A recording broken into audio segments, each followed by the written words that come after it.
అష్టావక్రుడు బోధని shut అనే పదం మీద వేదం యొక్క తాత్పర్యాన్ని చెప్పుకుంటూ పోతున్నాడు. వినవారం షట్ ఇంద్రియాన్ని మనం చేశాం. తర్వాత షట్ కృతిక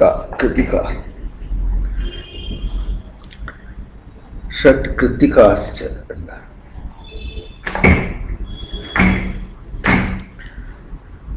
షట్ అంటే నేను చెప్పును తీర్చడం చేయటం, పదును పెట్టవద్దని చెప్పుకున్నాం. ఇది కృత్తికం అనే పదం వాడుతున్నాడు. కృతి ఛేదనే ధాతువత్వం. ఛేదనం అంటే పియర్స్.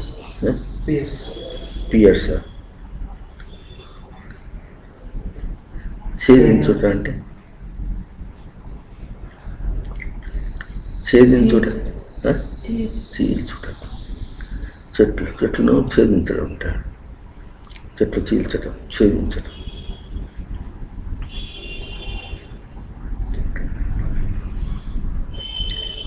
అంటే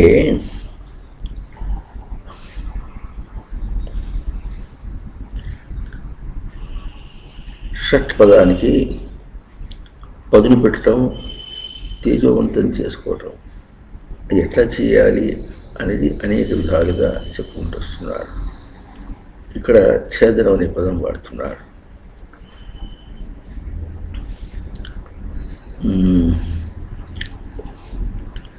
విగ్రహాన్ని చెక్కేటప్పుడు ఉరి తీసుకొని కొడుతుంటాం.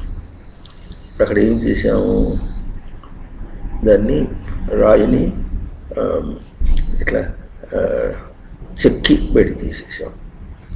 ఏం చెక్కి తీసేసాము? అక్కర్లేని రాయిని తీసేసాం.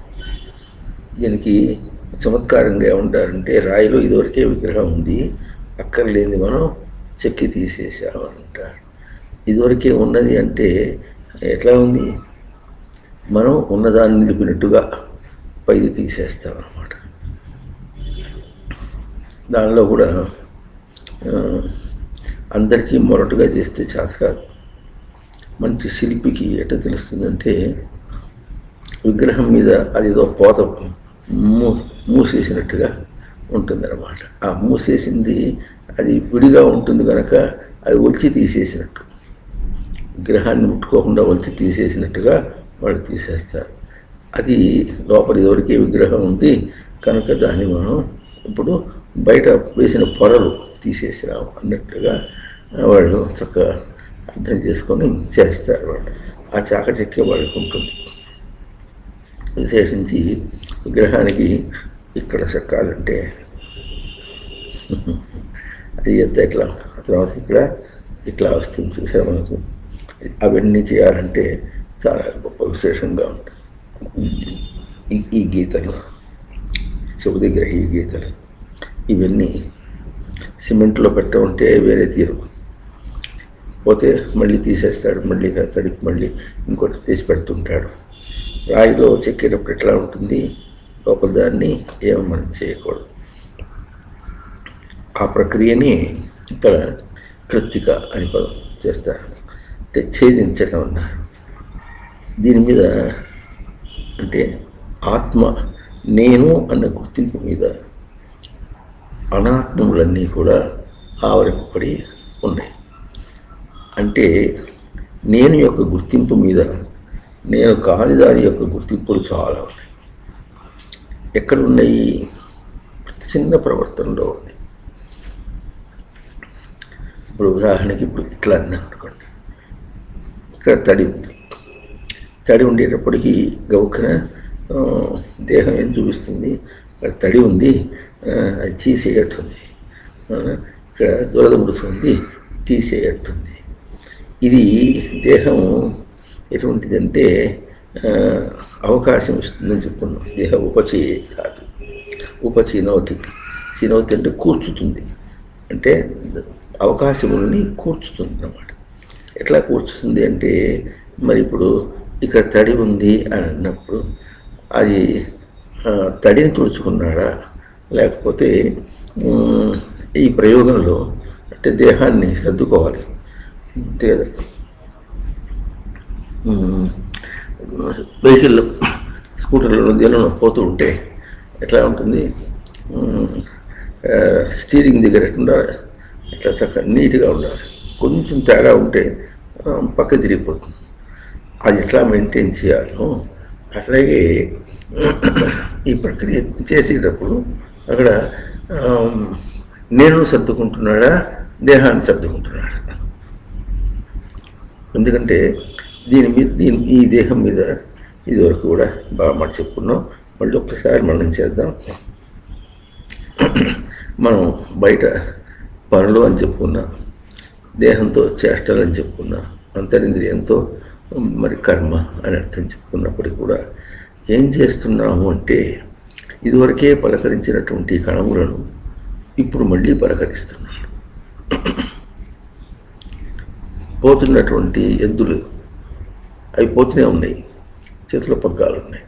పగ్గాలతో ఏం చేస్తున్నాడు, అవి పోతూనే ఉన్నదాన్ని ఎటు తిప్పాలనో అటు తిప్పేటట్టుగా అట అని ఏదో అంటుంటాడే, వాడికి అలవాటు అనమాట అనేసి ఎట్లా చేయాలని చేస్తుంటాడు. అది ఇంద్రియాణి హయానాహో విషయాగుంస్తేష గోచరాన్ ఆత్మేంద్రియమనయుక్తం అట్లా కాదు. ఆత్మానగం రథనం విద్ధి శరీరగం రథమేవత్ బుద్ధింతో సారథం విద్ధి మన ప్రగ్రహమేవ. పగ్గాలు అనమాట. మనస్సు అనేది పగ్గాలు. మనస్సు అంటే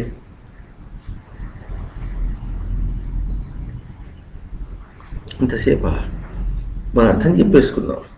మనస్సు అంటే అర్థము, మనస్సు అంటే మనస్సు సంకల్పం చేస్తుంది అనేది కొంత మనం అర్థం చేసుకున్నాం. అట్లా వ్యావహారిక దృష్టితో మనస్సు సంకల్పం చేసినా దాని అర్థం వేరే, వికల్పం చేసినా దాని అర్థం వేరే.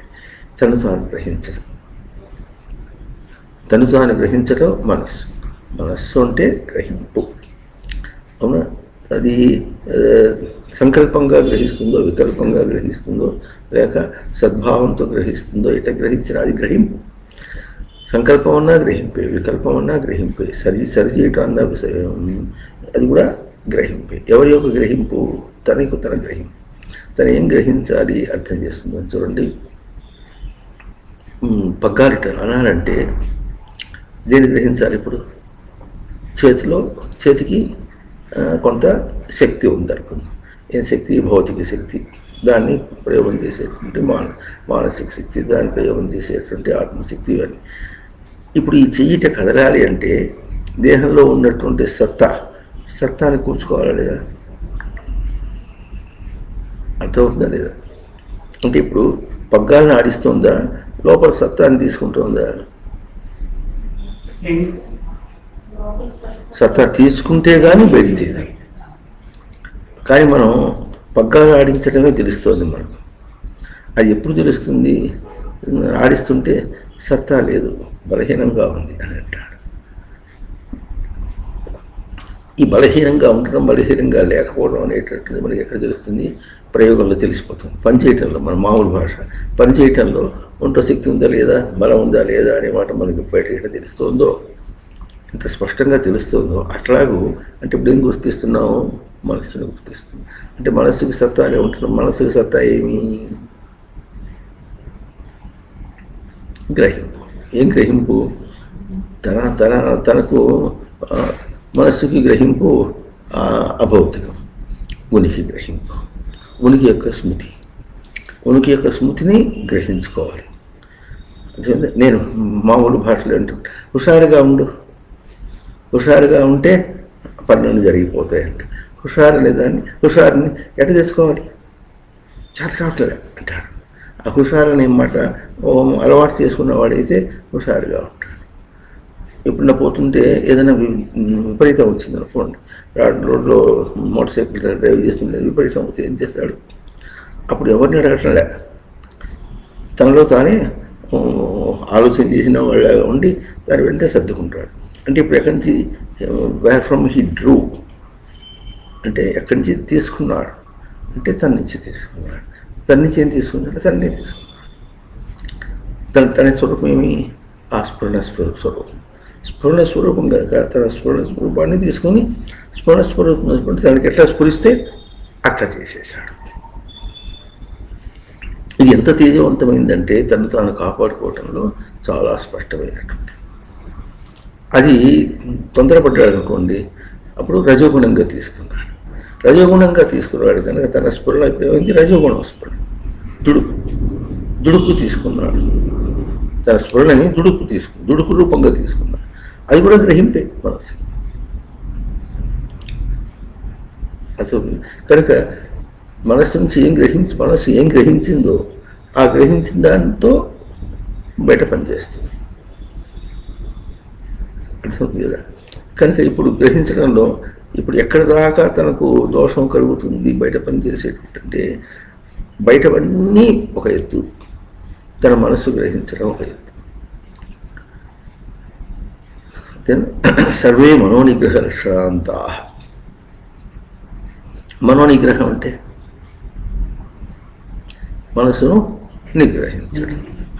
బాగా అర్థమైంది. ఏమర్థమైంది? బాగా అర్థమైంది. అంటే ఏం చేయాలి? ఇప్పుడు నిగ్రహం ఉండాలిరా. దేనికైనా నిగ్రహం ఉండాలి. నిగ్రహం లేనివాడు చెడిపోతాడు. పరమసత్యం నోచుకున్న వాక్యం. అంటే ఏం చేయమంటావు నాన్న అంటే, నిగ్రహం అంటే ఏం చేయమంటావు? జుట్టు పీక్కో, తలకాయ గోడకి వేసుకుని కొట్టుకో, చేతులు పిసుక్కో,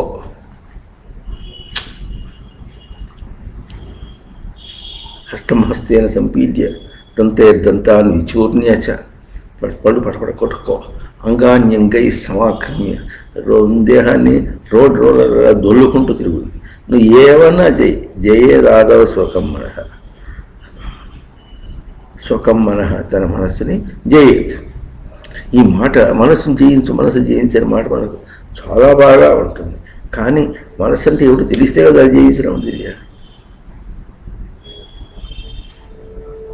మనస్సు అంటే తన స్ఫురణ ఏమి ఉంటుట. అసలు ఈ పదమే చాలా గొప్ప విశేషం. సదైవ సౌమ్య ముద్ర ఆసీత్ ఇదమగ్రే. దీని ముందు సత్ ఉనికి మాత్రమే ఉండేను. దీని ముందు ఎప్పుడో సృష్టి పుణ్యం ఉందో మనకేం తెలుసు కనుక ఇప్పుడు తాను వదిలేశాడు. చూసారా? ఆ వదిలేసాడు ముందే ఉంది, ఉనికి ఉంది. దాన్ని వదిలేయటం అంటే అటేటా వదిలేస్తాడు. ఉన్నవాడు ఉనికిని పట్టు, అంతే కదా. తను ఎవరు? ఉన్నవాడు అంటే ఉనికి గలవాడు. వింటున్నారా లేదా? ఉనికి గలవాడు. ఉనికి గలవాడైతే ఉనికిని స్మరణ చేయకుండా విషయాన్ని స్మరణ చేస్తే విషయం ఎట్లా ఉంటుంది చెప్పలేం. ఉనికి నిశ్చలం. విషయం కదలిపోతుంది. అక్కడ పని కదలిపోతుంది. చేతులు ఆడించాలంటే ఎట్లా ఆడిస్తాడు? లోపల ఉనికి తీసుకొచ్చిస్తే ఎట్లా ఇస్తే అట్లా ఆడిస్తాడు. అట్లా ఆడుతుంది. కనుక దాన్ని నిలబెట్టాలి. అందుకనే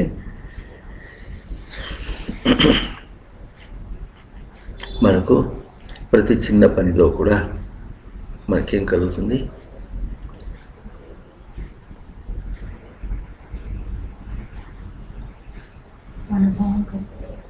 గట్టిగా అనుభవం కలుగుతుంది. ఏం కలుగుతుంది? అనుభవం అంటే అయ్యి లోపల ఎక్కడి నుంచి పోతుంది? కరోనా పోయినట్టు ముక్కులో నుంచో, కంట్లో నుంచో, చెవుల్లో నుంచో పోతుందా? నోరు తెరిస్తే నోట్లోంచి పోతుందా?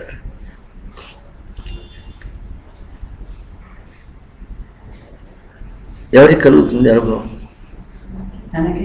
తనంటే కాసేపు నాకు కలుగుతున్నాడు, కాసేపు మనసు కంటాడు, కాసేపు బుద్ధి కంటాడు, కాసేపు తెలివి కంటాడు. ఏమన్నా అది తనకు ఎట్లా స్వగత భేదం.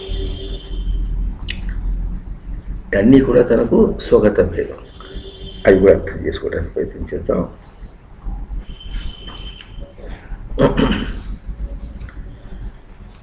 తెలివి అంటే తెలిసి ఉండుట. అంటే దాని రూపమేమి? భౌతికం కాదు. భౌతికం అంటే కన్ను ముక్కు చెవులతో కాదు. ఎలా?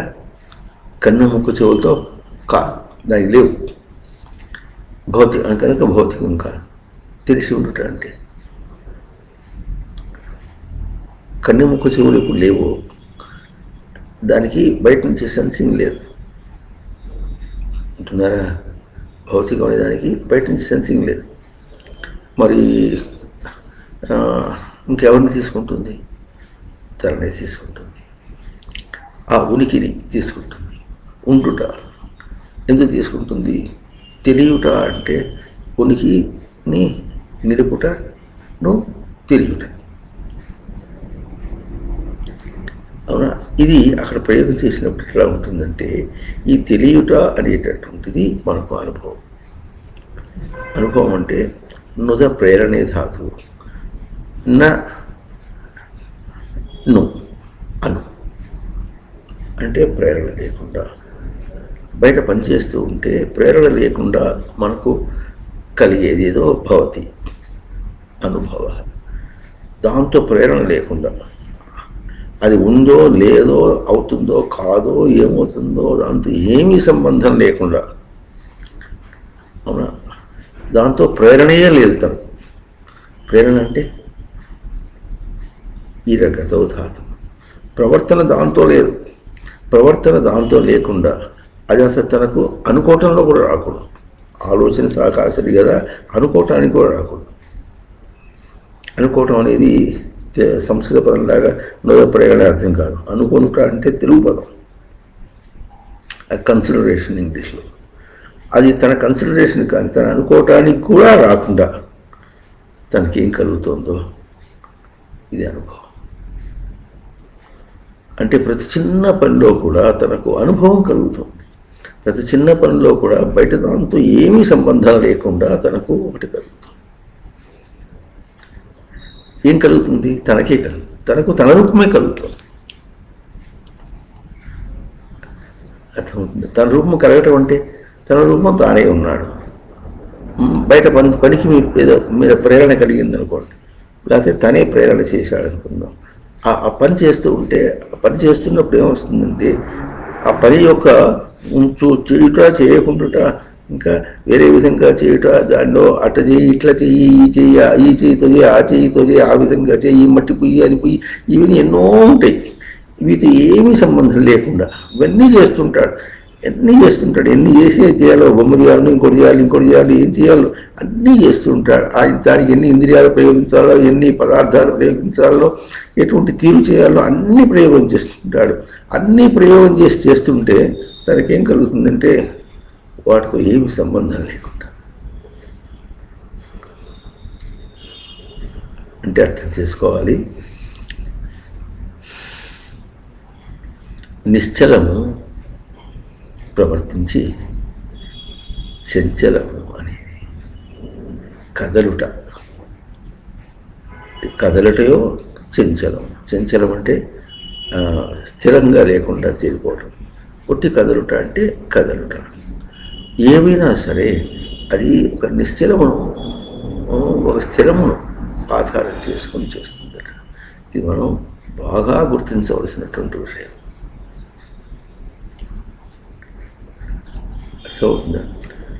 స్థిరత్వమును ఆధారం చేసుకుని ఏదైనా కదలగలదు. మనకు భౌతికంగా తెలుస్తుంది, చక్రం తిరుగుతుంది. దీన్ని ఆధారం చేసి తిరుగుతుంది ఇరుసు. ఇరుసు ఎట్లా ఉంది? ఇరుసు తిరగట్లే. ఇరుసు తిరగటం లేదు. ఇరుసు అంటే తెలుస్తుందా నీకు? చక్రానికి మధ్యలో ఉండేటటువంటి యాక్సిస్ అంటారు, దాని మీద తిరుగుతుంది. ఇది తిరగటం లేదు. ఇది లేకపోతే అది తిరగలేదు. అర్థమవుతుందా? ఫ్యాన్లో కూడా పైన వైండింగ్ ఉంది, కింద వైండింగ్. పైనది స్టేటర్ అంటారు, కిందదేమో రోటర్ అంటారు. స్టేటర్ ముందు కి కరెంట్ వస్తుంది, దానికి ఫ్లక్స్ వస్తుంది. ఆ ఫ్లక్స్ వస్తే ఆ ఫ్లక్స్లో ఇది కింద రోటర్ ఫ్లక్స్ క్రియేట్ చేసుకొని ఇదేమో తిరుగుతుంది.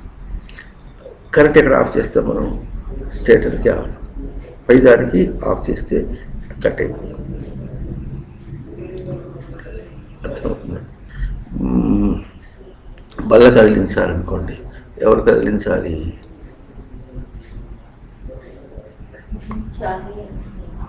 ఎల్లయ్యని పిలుద్దామా, సుబ్బయ్యని పిలుద్దామా, పుల్లయ్యని పిలుద్దామా, ఎవరిని పిలుద్దామా అంటే వీళ్ళందరూ తిక్కవాళ్ళు, వాళ్ళు సరిగ్గా చేయరు. వాళ్ళు అంటే తిక్క లేని వాళ్ళని పిలవాలి. అది కదిలించాలంటే తిక్క లేని వాళ్ళని పిలవాలి, చంచలం లేని వాళ్ళని పిలవాలి. ఎవరు కదిలిస్తారంటే ఎవరు కుదురుగా ఉంటాడు వాడు కదిలిస్తాడు, మిగతా వాడు కూడా కదిలిస్తాడు. ముదురు వాడు కదిలిస్తే ఎట్లా ఉంటుంది? ఎవర్రా దీనిట పెట్టింది? సుబ్బిగాడేనా? అవును తాతయ్య, నీకెట్లా తెలుసు అంటే సుబ్బిగాడు చేస్తేనే ఇట్లా ఉంటే అన్ని పిచ్చి పనులు వాడు తిక్క పనులు చేస్తాడు. వాడు ఆ పేరే తిక్క పని. తిక్కవాడు చేస్తే అదేమైంది? తిక్క పని. తిక్కవాడు చేస్తే తిక్క పని అయింది. ఎందుకయింది? ఈ తిక్కవాడి పోయింది. ఆ చేసిందా తిక్కగా చేశాడు కనుక తిక్క తీసుకున్నాడు. వాడు నిలకడగా చేస్తే నిలకడ తీసుకుంటాడు. ఆ నిలకడ ఎట్లా ఉంటుంది? ఎక్కడ ఉంటుంది? ఒక నిలకడ ఒక కదలికను చేయగలుగుతుంది. వింటున్నారా? ఒక కదలిక సృష్టిలో జరగాలి అంటే నిలకడ చేయాలి. ఇంత పెద్ద మ్యాగ్నిఫిషెంట్ భూమి, మహా గొప్ప భూమి తిరుగుతోందంటే, అంత పెద్ద తిరుగుతోందంటే ఒక నిలకడ అయినటువంటి సూర్యుడు తన కిరణములతో దాన్ని తిప్పుతున్నాడు.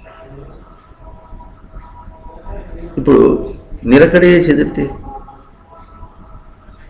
నిలకడ కాదు. ఉందా? నిలకడ చెదిరితే నిలకడ కాదు. లోకల్లో మరి ఎట్లా ఓదారుస్తూ నువ్వే ఏడ్చుకుంటూ కూర్చుంటే పిల్లలు ఎట్టుంటారు? ఏడవ ఎంత గొప్ప నిజం చెప్పావో మనకు తెలియదు.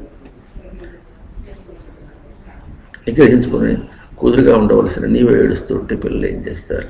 ఎంత కష్టం వచ్చినా ఓర్చుకోవాలి అని మాటల్లో ఉన్న నిజార్థం ఏమిటిది? సృష్టి యొక్క నిజం.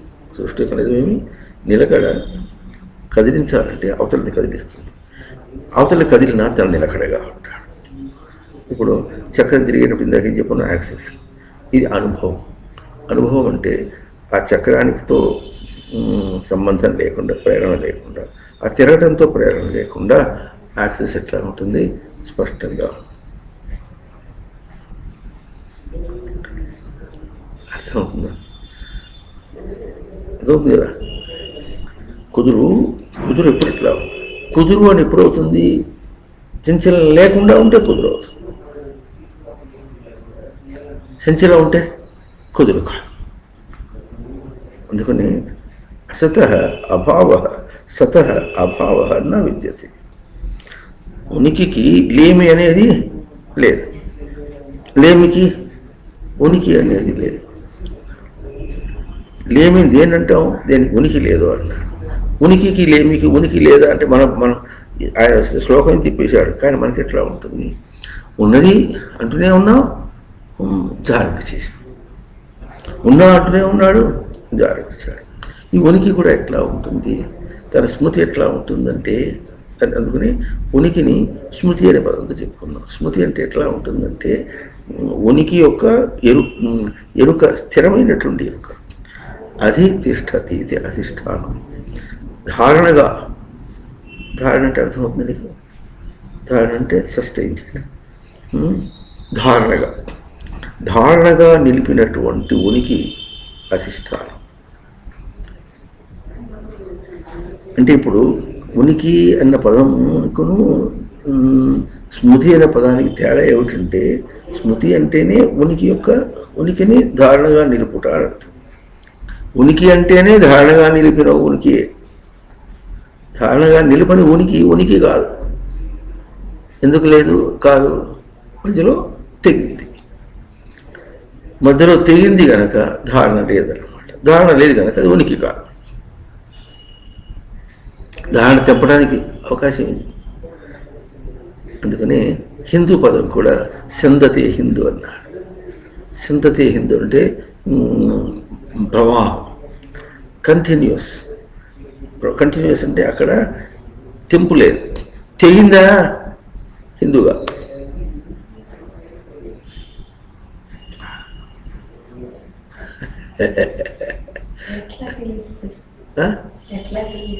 ఎట్లా? అదే కదా మనం చేసే పడేదే, మనం చేయవలసిందే అది. ఉనికి ఉండటం అనే మాట ఎట్లా తెలుస్తుందని దానికి చక్కగా మనం ఇందాక అక్కడ చెప్పుకుంటూ వదిలేసి దీన్ని పలకరిస్తున్నాడు. దీనిలో ఉన్న కణములు ఏమిటి? గర్భంలోనే పలికించుకుని తెచ్చుకున్నటువంటివి. అర్థమైందా? ఇప్పుడు దేహం అంటే ఎట్లా ఉంది? ఇప్పుడు కణములు. కణములు అంటే పలికించడం. తన స్వరూపంతో పలికించుకున్నాడు. అయితే తన సంస్కారంతో అంటే తన స్వరూపాన్ని ఎంతవరకు గుర్తించుకున్నాడో అట్లా పలికించుకున్నాడు. ఇప్పుడు ఏం చేయాలి? మళ్ళీ పలికింపబడాలి. ఇందాకేమో పలికించి అన్వయించేశాడు. అర్థమైందా? తను పలికించి పెట్టుకున్నాడు. ఈ పలికించి పెట్టుకున్న స్వరూపాలు ఇవి. ఇవి కణవుల రాసి అంతా కూడా అట్లా. పలికించిన వాడు ఎక్కడున్నాడు? ఇన్ని కణములని పలికించినటువంటి వాడెక్కడికి పోయినాడు?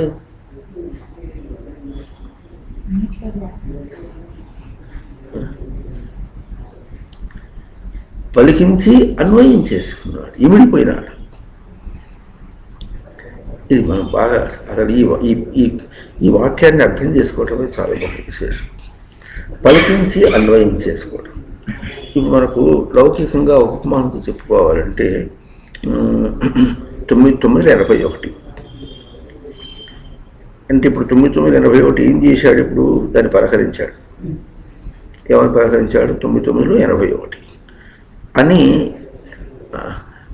అని అని మనం జ్ఞాపకం ఉంది అనేసాడు.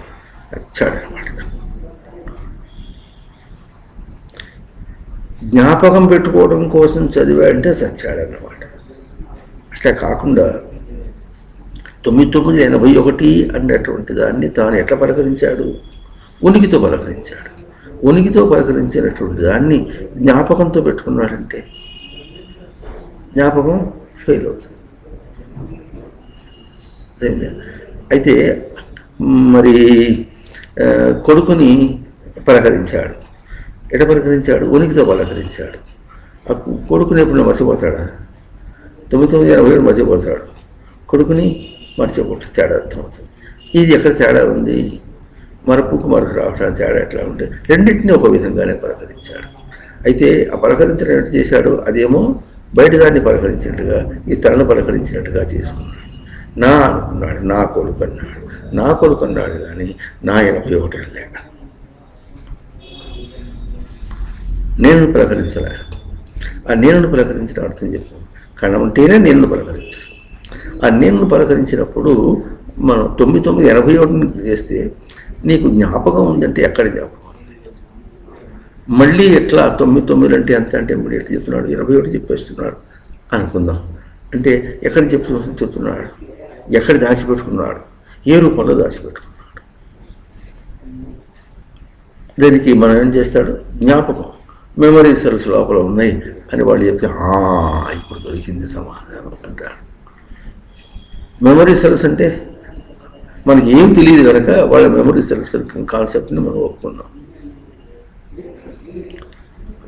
సెల్లో మెమరీ అంటే సెల్కి మెమరీ సెల్స్ అనే మాట బ్లడ్ వెసల్స్ అన్నాం అనుకోండి, బ్లడ్ సెల్స్ అన్నాం, దానిలో బ్లడ్ కనిపిస్తుంది. మెమరీ సెల్ అంటే మెమరీ కనిపించద్దు. కనిపించాలా లేదా? కనిపించట్లా. అది ఏ రూపంలో ఉంటుంది? మెమరీ సెల్ అన్నారు సరే, మెమరీ సెల్లో మెమరీ ఏ రూపంలో ఉంటుంది? How do you identify it? ఎట్లా గుర్తిస్తున్నావు? అయితే మనం గుర్తించడానికి ఇప్పుడు ఉపమానంగా చెప్పుకుంటున్నాం. మళ్ళీ 9981 ఎట్లా చెప్పగలుగుతున్నావు? ఎట్లా మర్చిపోకుండా ఎట్లా చెప్పగలుగుతున్నావు అనుకుంటున్నావు? ఎందుకు చెప్పగలుగుతున్నావు అంటే అది ఏ చేసినా సరే ఉనికిని చెబుతుంది. చూపు చూసినటువంటి పదములన్నీ కూడా ఉనికిని చేరి అక్కడి నుంచి గుర్తించడం ఎట్లా ఉంటుందో, మన తెలియటకు ఏది చెప్పుకున్నా తెలుసుకుంటారు ప్రయత్నం చేసినా అది కూడా ఉనికిని చేరి మళ్ళీ చెప్తున్నాం. ఆ ఉనికిని చేరి చెప్పడంలో మరి కంఠస్థం చేస్తున్నాము. ఎందుకు చేస్తున్నాం? ఇప్పుడు ఉనికిని ఎక్కడ పెట్టడానికి ప్రయత్నం చేస్తున్నాము? ఒక చలనాత్మకమైన దాని ఎందు, బయట దాని ఎందు, దేన్ని తాను ఎప్పుడూ ప్రయోగించడో వాడుకోడో. 9981 ఎప్పుడు వాడుకుంటాడు?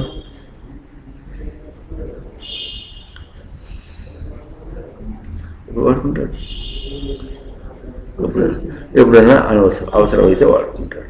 ఈ అవసరం పనికిరానివన్నీ పట్టుకుంటే అవన్నీ వాటికైనా ఉనికి ఇవ్వాల్సి, అంటే ఉనికి రూపంలో పెట్టుకుంటాడు అన్నమాట. ఉనికి అంటే ఉండుట అనేటటువంటి తనకు స్మృతి, అంటే సస్టైన్డ్ లైట్, జ్యోతి, నిలిపినటువంటి వెలుగు. ఎట్లా వెలుగు? ఉన్నాను, జ్వరం వచ్చింది, తర్వాత తగ్గింది. జ్వరం వచ్చినప్పుడు తను ఎట్లా గుర్తించుకున్నాడు, తగ్గిన తర్వాత ఎట్లా గుర్తించుకున్నాడు? ఆ తేడా ఏమి? ఆ తగ్గిన తర్వాత అనేది నేను. ఇది మనకు ఉపమానం ఎందుకంటే జ్వరం వచ్చినప్పుడు తాను ఎట్లా ఉన్నాననుకున్నాడు, తగ్గిన తర్వాత కూడా తాను తగ్గినలో జ్వరం వచ్చింది దాంతో పోల్చుకుని తాను కుదిరైనాడు, ఆరోగ్యం వచ్చేసింది అంటున్నాడు. కానీ ఈ ఆరోగ్యం ఎక్కడ పెడతాడు? మళ్ళీ బయటపై చెదరగొట్టుకోవడానికి పెడతాడు. అందువల్ల అది ఉపమానమే కానీ అది ఆరోగ్యం కాదు, అది స్మృతి కాదు, ఉనికి యొక్క స్మృతి కాదు. అవునా? ఇప్పుడు ఏం చెప్పాలి, ఎట చెప్పాలి? అందుకని నేతి వాక్యత విద్యాదైక్యం మహావాక్యే జీవాత్మ పరమాత్మను. ఇట్లా ఈ ఉపమానాలతో పోల్చుకుంటూ, తేడా పోల్చుకుంటూ, ఇది ఉపమానమే కానీ నా గ్రహింపు కాదు.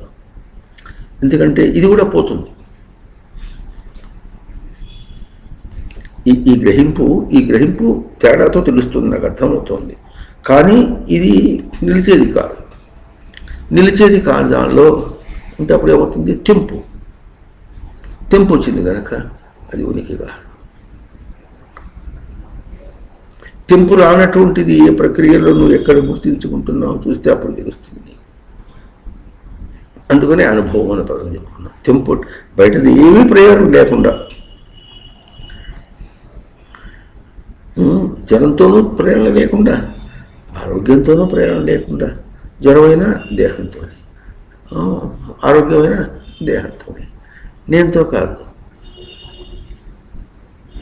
అర్థమవుతుంది? నేనుతో పలకరించి గుర్తించాడు జ్వరం అని. ఎవరు తెలిసింది జ్వరం వచ్చిందని? డాక్టర్కి టెంపరేచర్తో తెలుస్తుంది, పట్టుకుంటే ఒళ్ళు వేడిగా దాంతో తెలుస్తుంది. రోగికి ఎట్లా తెలుస్తుంది? ఎట్లా తెలుస్తుంది? ఇప్పుడు మనం ఒక పదం వాడతాం, ఏం వాడతాం? బాధతో బాధ తగ్గింది.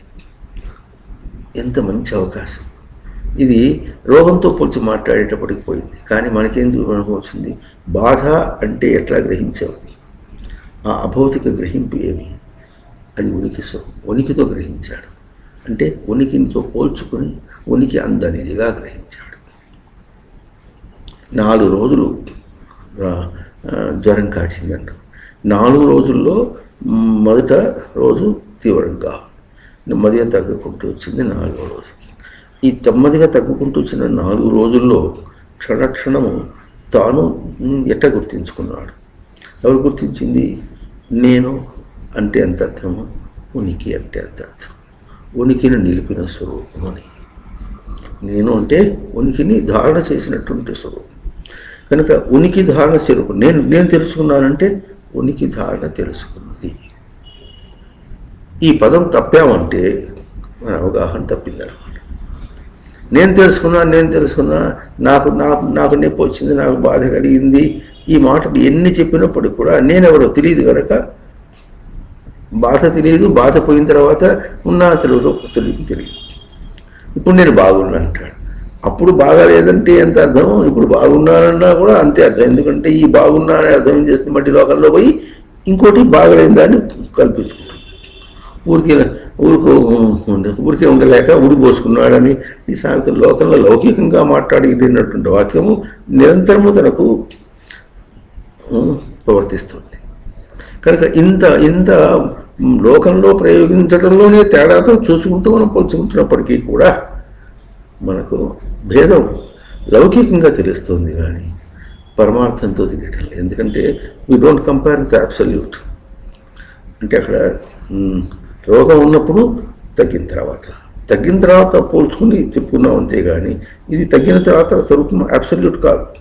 అంటే అధిష్టాన స్వరూపం కాదు, ధారణ చేసిన ఉనికి స్వరూపం కాదు. తనకు ఆరోగ్యము ధారణ చేసినటువంటి ఉనికి స్వరూపం కాదు. ఇప్పుడు దీన్ని చెదర చేయాలి. అనుభవం అంటే ఏది ప్రేరణ లేకుండా తాను ఏమి గ్రహిస్తున్నాడో, ఏం కలుగుతుంది అనుభవం లేకుండా, బయట ప్రేరణ లేకుండా ఇది కలుగుతుందో, అనుభవం కాదు, బయట ప్రేరణ లేకుండా ఏది కలుగుతుందో, ఏది కలుగుతుంది. ఇప్పుడు ఆరోగ్యమైనా సరే, ఆరోగ్యంగా ఉన్నాను అనుకున్నప్పటికీ కూడా ఆరోగ్యంగా ఉన్నానని గుర్తించేవాడు వేరు, ఆరోగ్యం వేరు. ఆరోగ్యం వేరు ఎత్తాగు, ఆరోగ్యం దేహంతో పోల్చి అని గుర్తిస్తే అప్పుడు తను ఏమవుతాడు, దాని మీద కూడా ప్రేరణ లేకుండా దేహంతో ఉంటే కనుక, లేకపోతే ఏం కనుక ఉన్నాని యొక్క స్మృతి ఎట్లా ఉంటుంది, దేహంతో పోల్చి బాధగా ఉంటుంది. మూలుడు ఇవన్నీ దేహంతో పోల్చి, ఇంకా విషయంతో పోల్చి. విషయం అంటే దేహానికి జ్వరం వచ్చింది ఒక విషయం, దేహంతో పోల్చి ఒకటి, దేహానికి జ్వరం వచ్చిందనే విషయంతో పోల్చి ఒకటి.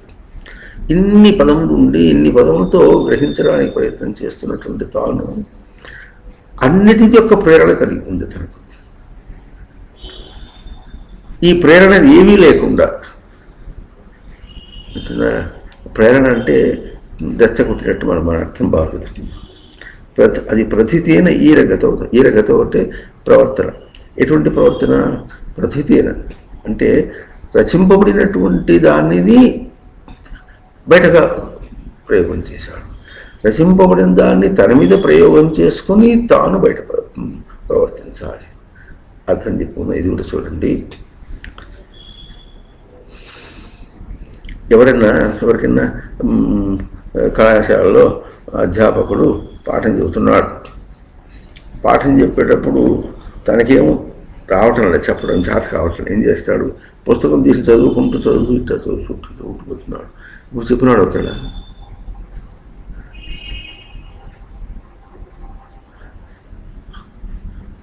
అవుతాడా? చూసి చెప్పినాడు. అక్కడ అర్థం ఏంటంటే ఇక్కడి నుంచి తీసుకుని అక్కడికి ఇచ్చేశాడు, పుస్తకంలో తీసుకుని అక్కడికి ఇచ్చేశాడు. వివరణ చేసి చెప్పడానికి కూడా చేత కావటం లేదు. ఇది అంటే తాను చెప్పగలిగిన తన స్థితిని ఇంకో దాన్ని ఆధారంగా తీసుకొని అక్కడ ఇచ్చేస్తున్నాడు. మనం చేసేదంతా ఇది ప్రేరణ. ఈరణం అంటే ప్రవర్తన. ఎటువంటి ప్రవర్తన? ప్రతితేన అంటే సృష్టి ఎట్లా అతన్ని రచించిందో అట్లా ఉండవలసిన దాన్ని ఇంకొక దాన్ని ఆధారం చేసుకుని దాని ప్రవర్తన.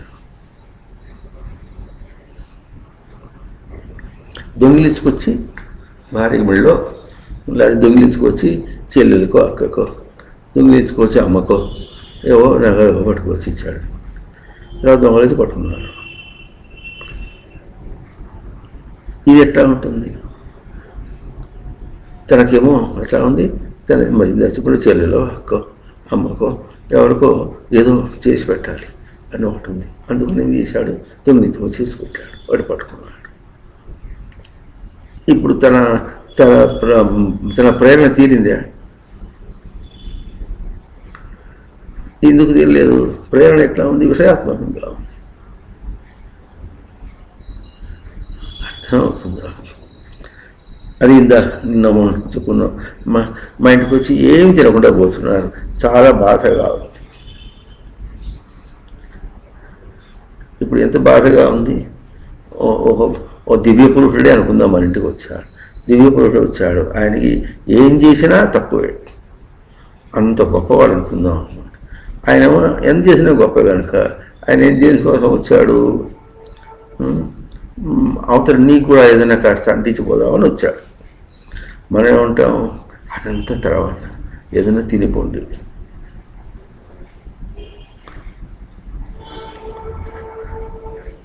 మీరు ఏమైనా తింటే, మా ఇంట్లో ఏదైనా తింటే మాకు పుణ్యం. నువ్వు మా ఇంట్లో ఏదైనా తింటే పుణ్యం అంటాడే కానీ ఆయన చెప్పింది నువ్వు ఏదైనా తింటే పుణ్యం అన్నమాట వాడికి అర్థం కాదు.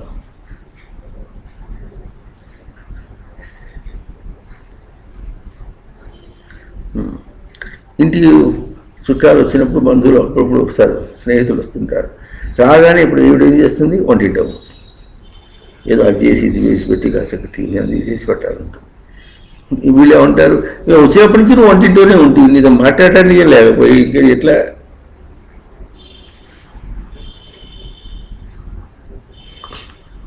అర్థం అవుతుందా లేదా? ఏం పెట్టాలో ఏం తీసుకోవాలో తెలియదు.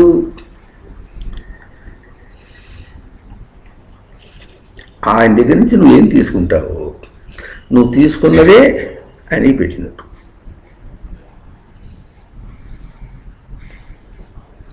ఈ ప్రసాదం సరే అంతా బాగా ఉంది, అంతా బాగానే ఉంది. ఒక ఆయన ఒకప్పుడు కాస్మిక్ ఐడియాస్ అండి అన్నారు ఒక పదం.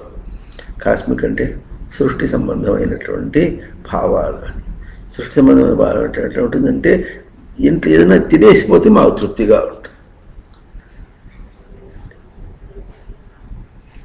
అంటే అట్లాంటికి ఏదైనా తిని ఆయన పొట్ట వీగి, లేకపోతే పొట్టలో సంచలనం కలిగి ఏదో కెలికి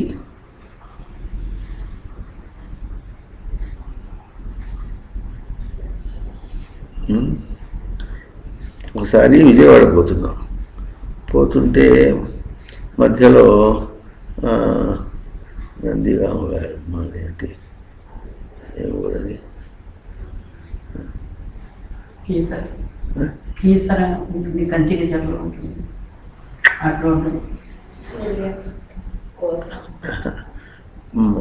పోతుండే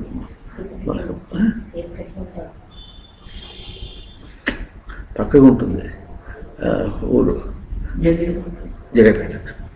జగ్గయ్యపేట కొంచెం పక్కగా అయినా సరే. అప్పుడు ఒక 72 ఏళ్ళ ముసలాయన ఒక ఆయన, కాలు కూడా లేదు. అప్పుడు మన పుస్తకాలు తెప్పించుకున్నాడు ఆయన. తెప్పించుకొని దానిలో ఉన్న శ్లోకాలు ఎక్కడెక్కడ మధ్యలో ఏ శ్లోకాలు వచ్చినాయి, పద్యాలు అన్నీ కంఠస్థం చేశాడు.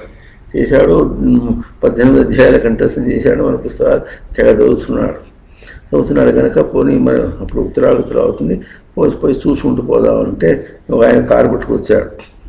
పోదామండి అన్నాడు. అట్లాగే ఆయన పోతే ఆయన వాళ్ళంటే ఏం చేశాడంటే గారెలు చేశాడు. ఆ గారెలు చేస్తే ఎట్లా ఉందంటే అది పిండి నూనె గారుతోంది.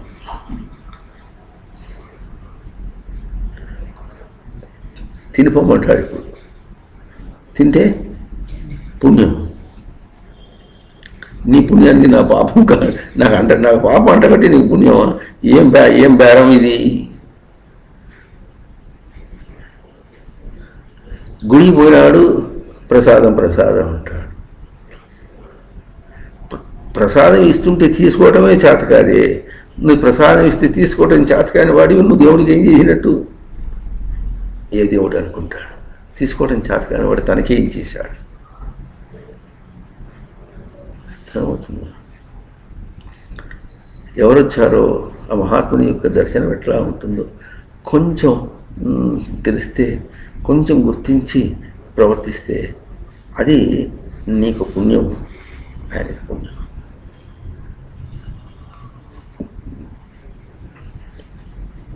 ఆయన పనికిరానివన్నీ ఇంటి పెడితే అంత అయిన తర్వాత మా ఇంటి ఇటగా చేస్తామండి, మసాలాలు గిసాలాలు అన్నీ వేసి పెట్టి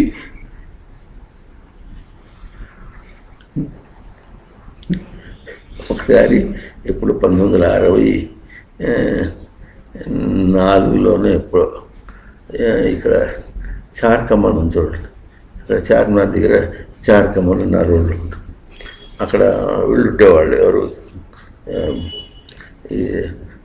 వాళ్ళెవరు నగలు వ్యాపారం చేస్తుంటారు, వాళ్ళనే ఉంటారు హిందీ హిందీ హిందీ హిందీ వాళ్ళనే ఉంటారు, వాళ్ళతో హిందీ వాళ్ళు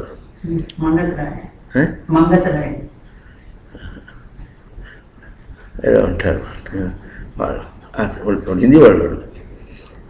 అతను మా ఇంటికి రమ్మని తీసుకుపోయినాడు సంక్రాంతి రోజు. సంక్రాంతి రోజున నువ్వు వస్తే పుణ్యం అని తీసుకుపోయినాడు. తీసుకుపోయి మరి సంక్రాంతి ఎన్నో చేస్తారు కావాలి. అప్పటికి ఆయనకి మా ఉంటే 20 ఏళ్ళు ఉంటాయి, అప్పటికే పెళ్ళి అయిపోయింది. ఆ భార్యతో తీసుకొచ్చి అంతా వేసి అన్నీ ఏర్పాటు చేశాడు, అన్నీ తినిపించాడు చక్కగా. అన్నీ తినిపించి మళ్ళీ తీసుకొచ్చి కారులో దింపేశాడు. కారులో వాకిట్లో దింపాడు, కానీ వీడు నేరుగా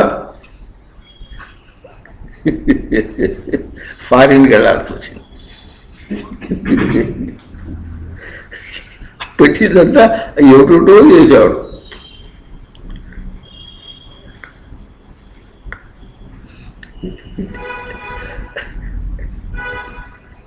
నేను ఎటు తెలుస్తుంది అసలు? నేను ఎప్పుడూ జపం చేస్తున్నాను, నేను జపం చేస్తున్నా అనే మాట మనకు తెలియకుండా పోవాలి. అవునా? చెబితే ఏం అర్థం కాలేదు మాకంట. ఏమర్థం అంటే ఏం చేశాను? నీకేమైనా ఎక్సర్సైజ్ ఇచ్చి అసలు ఈ భూమి మీద మ్యాప్ ఎట్ట గీశాడు, అసలు ఎట్లా కొలిచారు వీళ్ళు, కొలిచి ఎట్ట గీశారు, ఎట్ట చూపించారు, అటు చూపించాడు, ఇటు చూపించాడు. ఇప్పుడు మనం ఉన్నట్టుగా మాట్లాడుకుంటున్నాం. మొత్తం గీసిన అవన్నీ చెప్పారు నీకు, అవి చెప్పలేదుగా. నేనెట్టా ఉంటుంది, సూటిగా ఒక మాట చెప్పాడు. ఎట్లా ఉంటుంది?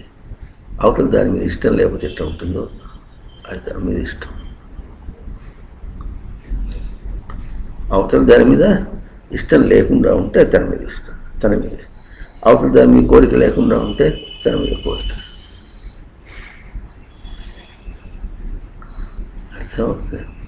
అవతలది కనిపించకుండా ఉంటే తనకు కనిపిస్తాడు, అవతల కనిపిస్తుందంటే తనకు కనిపిస్తాడు. అవతలది మెరుగులాగా ఉందంటే ఇది చీకటిలాగా ఉంది.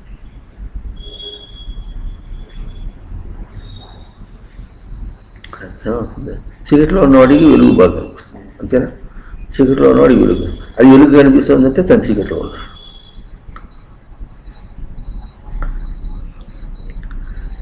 వెలుగులో ఉన్నవాడి చీకటి ఎప్పుడు కనిపిస్తుందా? చెప్పండి, చీకటి కనిపిస్తుందా? ఎందుకు? తన వెలుగు చూస్తున్నాడు కనుక చీకటి కనిపించదు. అని అనుకుంటాం, చీకటి కనిపించదు కనుక, అంత వెలుగే కనుక అక్కడికి పోతానంటే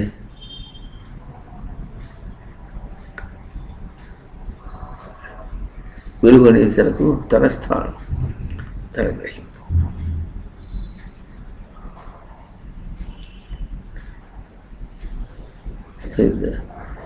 ఇప్పుడు ఇది ఏం చేస్తున్నాం? మన ప్రక్రియ ఎట్లా ఉందంటే మొత్తం ఛేదనంగా ఉంది, కృతి ఛేదని.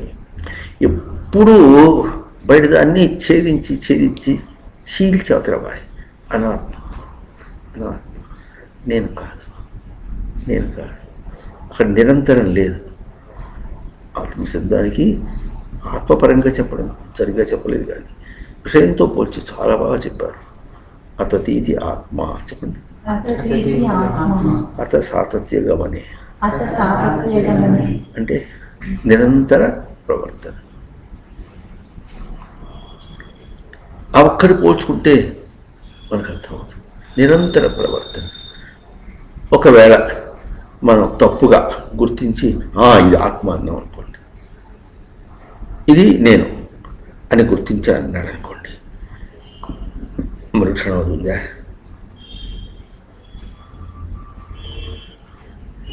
మరుక్షణం అవుతుందా?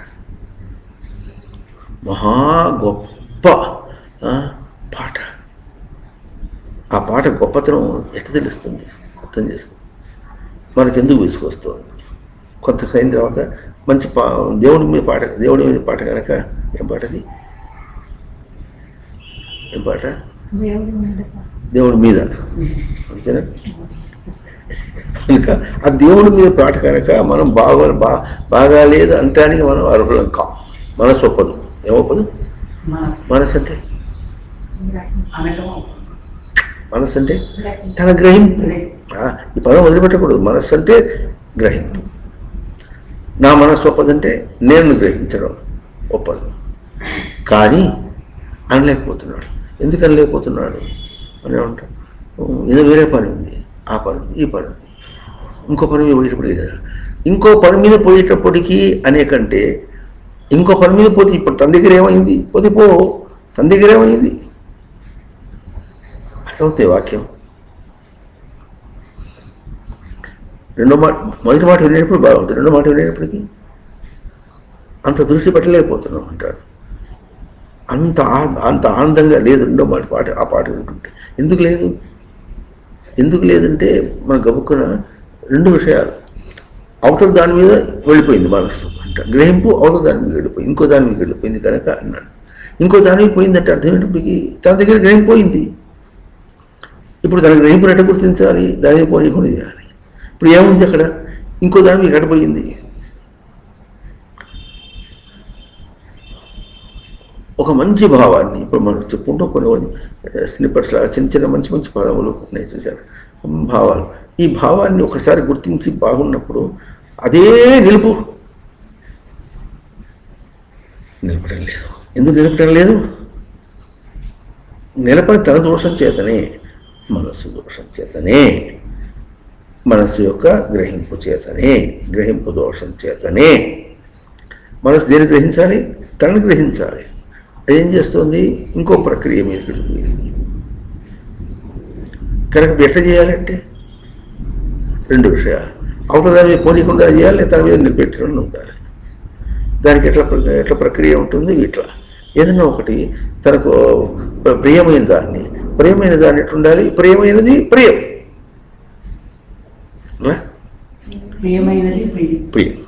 చెప్పండి. ప్రియం అప్రియం కావటానికి వెళ్ళి అవుతుంది.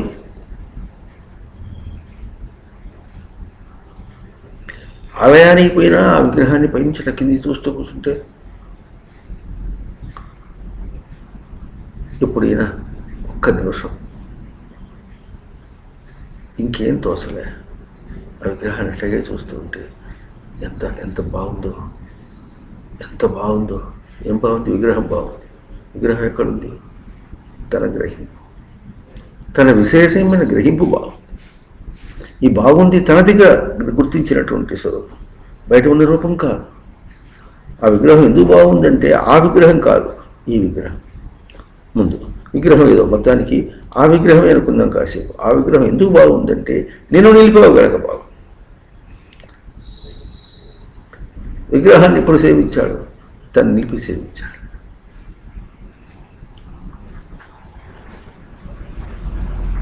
ఏం చేయాలి? ఛేదనం చేయాలి.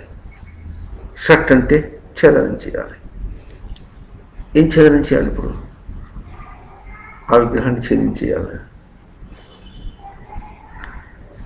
దాంతో ప్రసక్తే లేదు. తన దగ్గర వేరేగా మరుస్తున్నది ఇంకో పదం.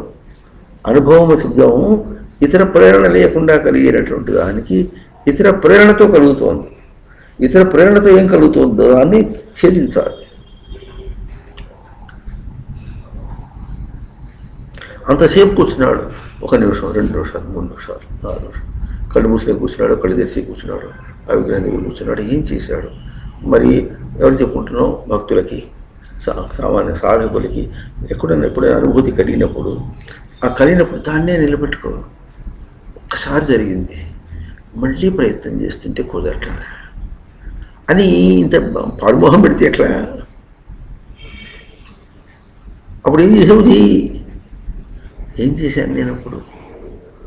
ఏం చేసావంటే ఆ కాస్త అనుభూతి ఉంటే 1,00,000 మంది చెప్పుకుని దాని వెలుగంతా పోగొట్టుకున్నాడు.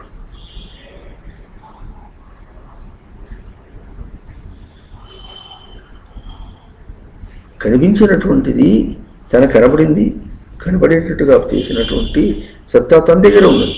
తన దగ్గర ఉన్నదని మాట తనకు తెలిసింది. అది తెలిసింది మళ్ళీ ఎందుకు నిలబెట్టుకోలేడు?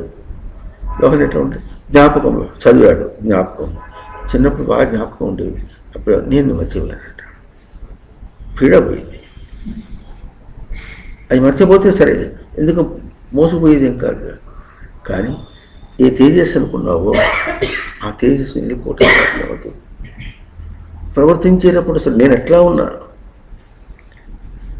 బయట పనిచేస్తున్నప్పుడు నేను ఎట్లా ఉన్నాను చూసుకుంటూ చేస్తున్నావా, చూడకుండా చేస్తున్నావా? మన దృష్టి ఎట్లా ఉంటుంది? నన్నే చూసుకుంటూ కూర్చుంటేది అడి చేసేది.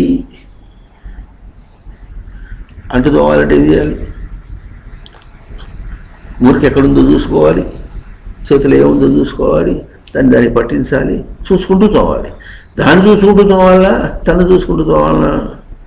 చూసుకుంటూ తోవాలంటే తోమేవాడిని చూసుకుంటూ తోవాలనా, తోమబడేదాన్ని చూసుకుంటూ తోవాలనా?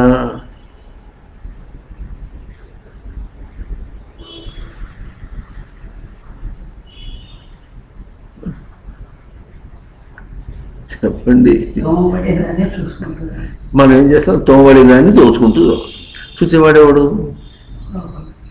వాడికి దాన్ని చూసి అంత తెలివి ఎక్కడ, ఆ తెలివి ఎక్కడ చూసింది?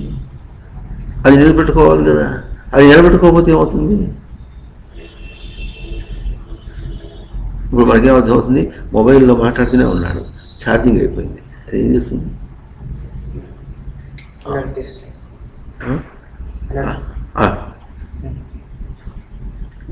ఛార్జింగ్ కావాలి, చూడద్దు. ఛార్జింగ్ ఉందో లేదో చూసుకోకుండా మాట్లాడుకుంటూ పోతుంటే అవి ఏముంది? నేను మాట్లాడేటప్పుడు 25% ఉండనే, 25% ఉంది. నువ్వు గంటన్నర సేపు ఇది మొదలుపెట్టి మాట్లాడటం మొదలుపెట్టి, అందులో ఇప్పుడంతా కూడా ఇట్లా అన్లిమిటెడ్ కాల్స్ ఇది వచ్చాయి అనమాట. ఓ రోజున వీడు కంప్యూటర్ ఆన్ చేసి పని చేసుకుంటుంటే, పనిచేసి మొదలు అవతల అపార్ట్మెంట్లో ఒక ఆవిడ ఎవరినో కాల్ చేస్తుంది, మాట్లాడు దూరంగా ఉంది. ఆ మాట్లాడే తీరు ఎట్లా ఉందంటే ఇక్కడ తోచుకొని ఎట్లా అదే దేవుడు గింగురు ఉంటుంది. తెగదన్నా తెగదు, ఇంకా తెగుతుందేమో. మామూలు చదువుకునేట్టు కాకుండా మరి అది కూడా బయటదే కదా. కంప్యూటర్ చదువుతున్నాం అంటే మన పుస్తకమే కావచ్చు, మన పుస్తకం ఎడిట్ చేస్తున్నాం కావచ్చు, ఇది అక్కడికి దానికి బయట ప్రక్రియ ఉంది. ఆ బయట ప్రక్రియ ఎప్పుడైతే ఇరకాటాన్ని పెట్టిందో, ఆ ఇరకాటాన్ని తను పెట్టాలంటే తాను స్థిరంగా ఉండాలి. స్థిరంగా ఉండి దాన్ని ప్రవర్తించాలి. తాను స్థిరంగా ఉండటానికి నేను అంత బయటవన్నీ ప్రేరణలుగా ఉన్నాయి అన్నమాట. పోదు ఎప్పుడైంది తర్వాత అంతా అయిపోయి వీడు మూసిపోయేటప్పటికి అప్పుడు అక్కడ కూడా మూసి కంఠం బాగు మాట్లాడిద్దారు. ఇప్పుడు మనం ఏం చేయాలి? కృతి ఛేదనే ధాతు అంటే దాన్ని ఛేదించాలి. ఛేదించాలి విషయాత్మకం ఉంటే ఇట్లా ఉంటుంది అని తెలుసుకుంటాం. విషయ ప్రేరణ ఇట్లా ఉంటుంది, విషయ ప్రేరణ వల్ల తను చెడిపోవటం ఉంటే ఇట్లా ఉంటుంది అని ఇన్ఫరెన్స్తో ఉంటుంది. వాళ్ళు చెప్పేది కాదు, చెప్పగలిగేది చెప్తాం.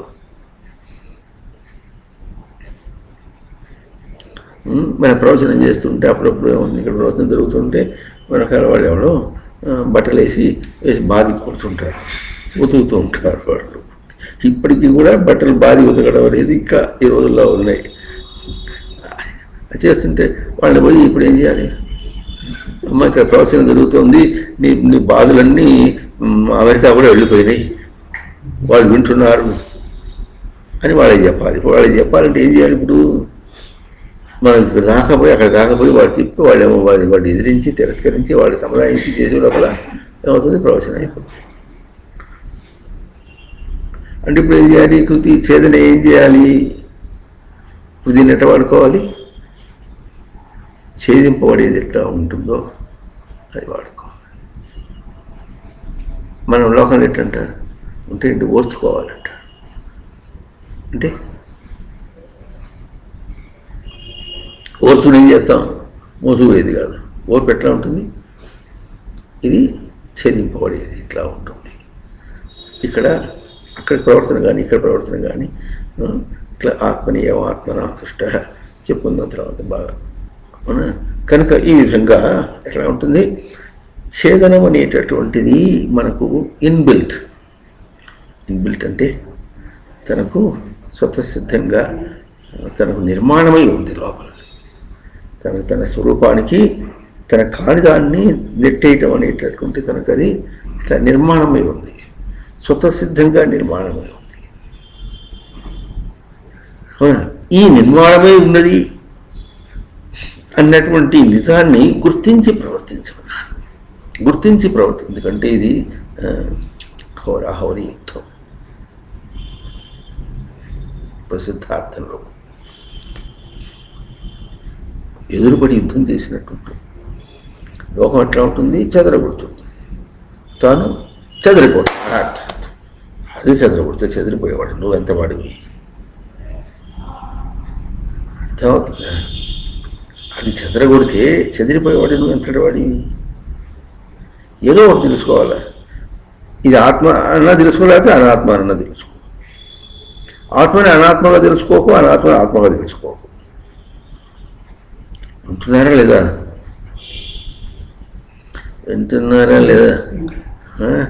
మంచి గ్రహింపనమాట. ఇది అనాత్మ, అంతా అనాత్మమే. లోకంలో మంచి అనాత్మమే, చెడు కూడా అనాత్మమే. చెడు ఎంత అనాత్మమో మంచి కూడా అంతే అనాత్మమే లోకంలో. ఎందుకు? అది తనకంటే వేరైనది. ఆ మంచి తను కాలేడు, తనది కాదు. ఆ చెడు తనది కాదు, తన్ని భంగం చేస్తుంది.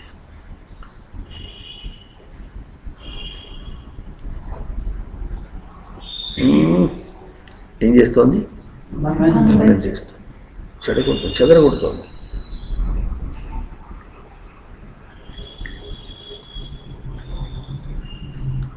ఒకటి, రెండు, మూడు, నలుగురు ఆవలించారు. ఏమైంది? ఎవరు ఆవరించింది? ఎవరు ఆవరిస్తే మనం ఆవరించాం.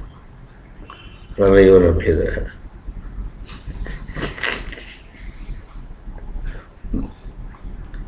ఎక్కడున్నా ఎట్టున్నారా?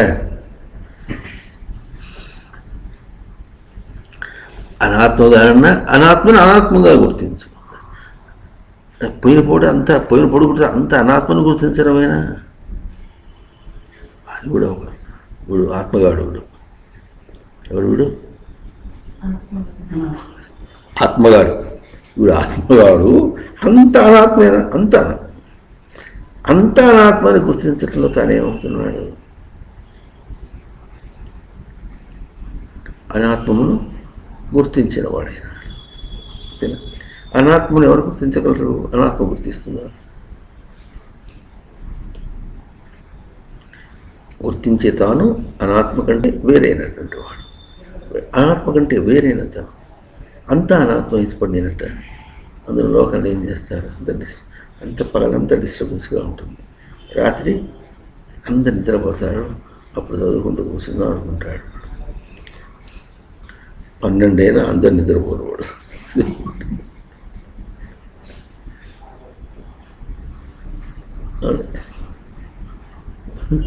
వీడు ఒకప్పుడు ఏం చేసేవాడంటే 6 గంటలకి పడుకునేవాడు. సాయంత్రం 6 గంటలకు పడుకొని 10 గంటలు లేచేవాడు. 10 గంటలు లేచి ఈ తెల్లవారుదాకా అందరు నిద్రపోతుంటే వాడు నిద్రపోయేదాకా వీడు మెలుకుతూ ఉండి వీడు అప్పటికి వీడి నిద్ర వచ్చా సాధకుడు ఎట్లా ఉంటాడు? అర్థమవుతుందా? అట్లా ఏదో ఉపాయం పట్టు. అట్లాగే ఎప్పుడు కూడా తాను ఎవరో సాక్షి అనాత్మను గుర్తిస్తున్నాడంటే సాక్షిగా చూచేవాడు కాను అని అని గుర్తిస్తే ఇది కూడా కృతి ఇచ్చేదని. ఇది కూడా ఇట్లా షట్.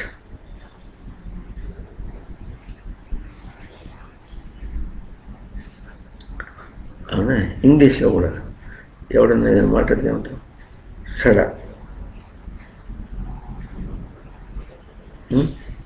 ఏం షట్ అది? ఇంగ్లీష్ షట్ట, సంస్కృతం షట్ట అంటే అన్నీ షడ.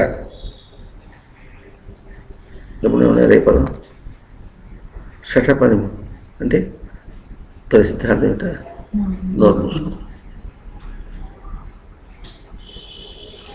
పిచ్చివాడు ఆకు, నోరు మూసుకో. అంత మాట. లోకంలో లోకాన్ని ఎదిరించగలిగిన వాడు తన నుండి లోకాన్ని ఎదిరించలేడు. అర్థమవుతుందా? లోకములన్నీ గడియలోన జయించిన వాడు అందరినీ కొట్టి చంపేతివే. ఇంద్రియానీకమును చిత్తమును గెలవనేరు అంటే అర్థమైందని తెలుగు అర్థం అవుతుందో. లోకములన్నీ గడియలోన జయించి తన ఇంద్రియాన్ని గెలవనేరు. అదే ప్రయోగం వాడిని చేశాడు, ఇక్కడ కొట్టావు. అయితే ఏం ప్రయోగం అంటే వాడిని ఇంకంటే ఎదిరించావంటే నీ పొగరుతో వాడిని ఎదిరించావు. ఇంద్రియాన్ని జయించాలంటే ఏం చేయాలి? నీ నిశ్చలత్వంతో జయించాలి. అది చేత కావటం లేదు. అందుకని నిన్ను నిబద్ధు చేయు నీ భీకర శత్రులు 6 ప్రభిన్నుల చేసిన ప్రాణికోటిలో నీకు విరోధి లేదు. ప్రభిన్నుల చేసిన నిన్ను బద్ధుని చేస్తోంది.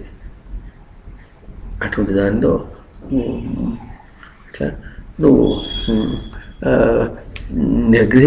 అర్థం చేసుకోగలిగితే నేనేమవుతున్నా అని ఒక్కసారి అర్థం. అన్ని అనాత్మను చూశాను, అన్ని అనాత్మను చెప్పావు, నాకు అర్థమైంది. అయితే ఆత్మ తెలియటం లేదే అంటే అనాత్మను ఎట్లా గుర్తించావు? ఏ వెలుగుతో గుర్తించావు? ఆ గుర్తించినవు నీవు. అందుకని ఇప్పుడు మనం ఎక్కడ లేని చోట ఏకాంతంలో పోయి కూర్చొని చదువుకోవాలి అని రాత్రి కూడా కూర్చొని చదువుకోవాలి ఇట్లా అనుకుంటున్నాం మనం. ఏకాంతే సుఖమాస్యత పరతరే చేతసమాధీయత అన్నాడు. ఏకాంతంలో ఏకాంతే స్థిరమాస్యత, స్థిరమును పొందు అన్నాడు. ఏకాంతం అంటే ఎడిపోవాలి?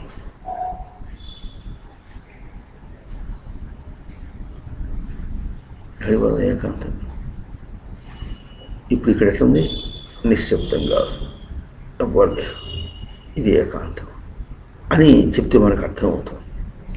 ఇతర ప్రేరణ లేకుండా అంటే ప్రేరణ ఎక్కడ ఉంటుంది? తన దగ్గరే ఉంటుంది. తనకు ప్రేరణ ఎందుకు అవుతుంది? అది దాని మీద తనకు దృష్టి ఉంటే, తన గ్రహింపు దాని మీద ఇయ్యగలిగితే, వింటున్నారా? తన గ్రహింపును దానికి పంచి ఇవ్వగలిగితే, దాని మీదకి కొంచెం మరల్చగలిగితే అది ప్రేరణ అవుతుంది. అంటే మరల్చగలగటం, ఇవ్వటం అంటే ఏం చేస్తున్నావు? సూటుగా ఏం చేస్తున్నావు? ప్రసిద్ధంగా మనసునట్టు పెట్టావు అన్న. మనసున పెట్టావంటే చెప్పండి. గ్రహింపునట్టు పెట్టావు. గ్రహింపు అంటే తన గ్రహింపు ఏమి?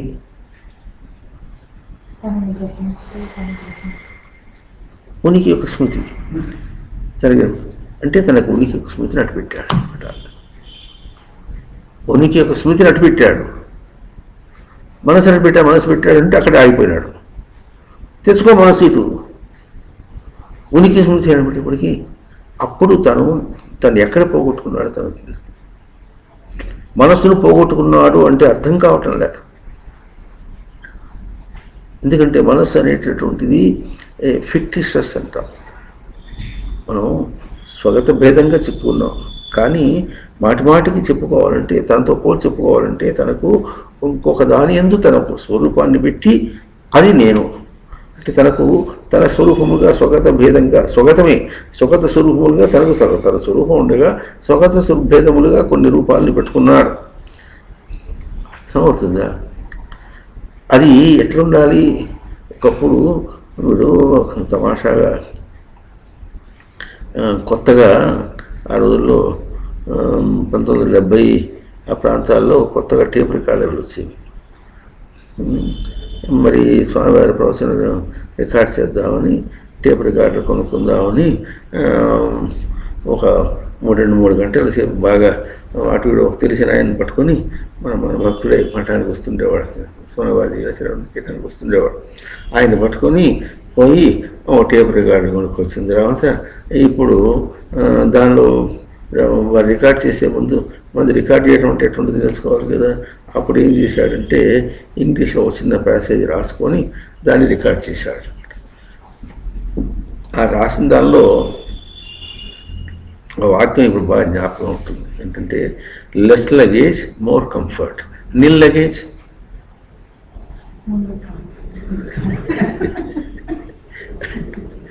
లెస్ లగేజ్ అంటే లగేజ్ తక్కువగా ఉంటే మోర్ కంఫర్ట్, నిల్ లగేజ్ అయితే బెస్ట్ కంఫర్ట్.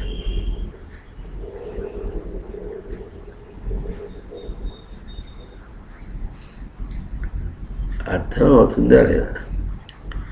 ఆఫీసుకు పోతున్నాడు, ఆఫీసుకు పోతే ఎట్టుంటాడు?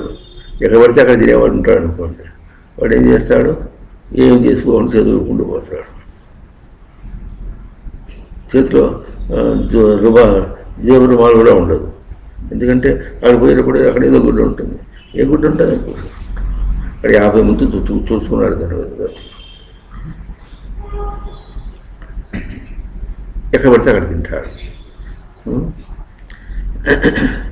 ఇటీవల వివేకానంద ఏదో ఆయన ఇప్పుడు ఏమో తెలియదు, మొత్తానికి ఏవో వస్తుంటాయి యూట్యూబ్లో.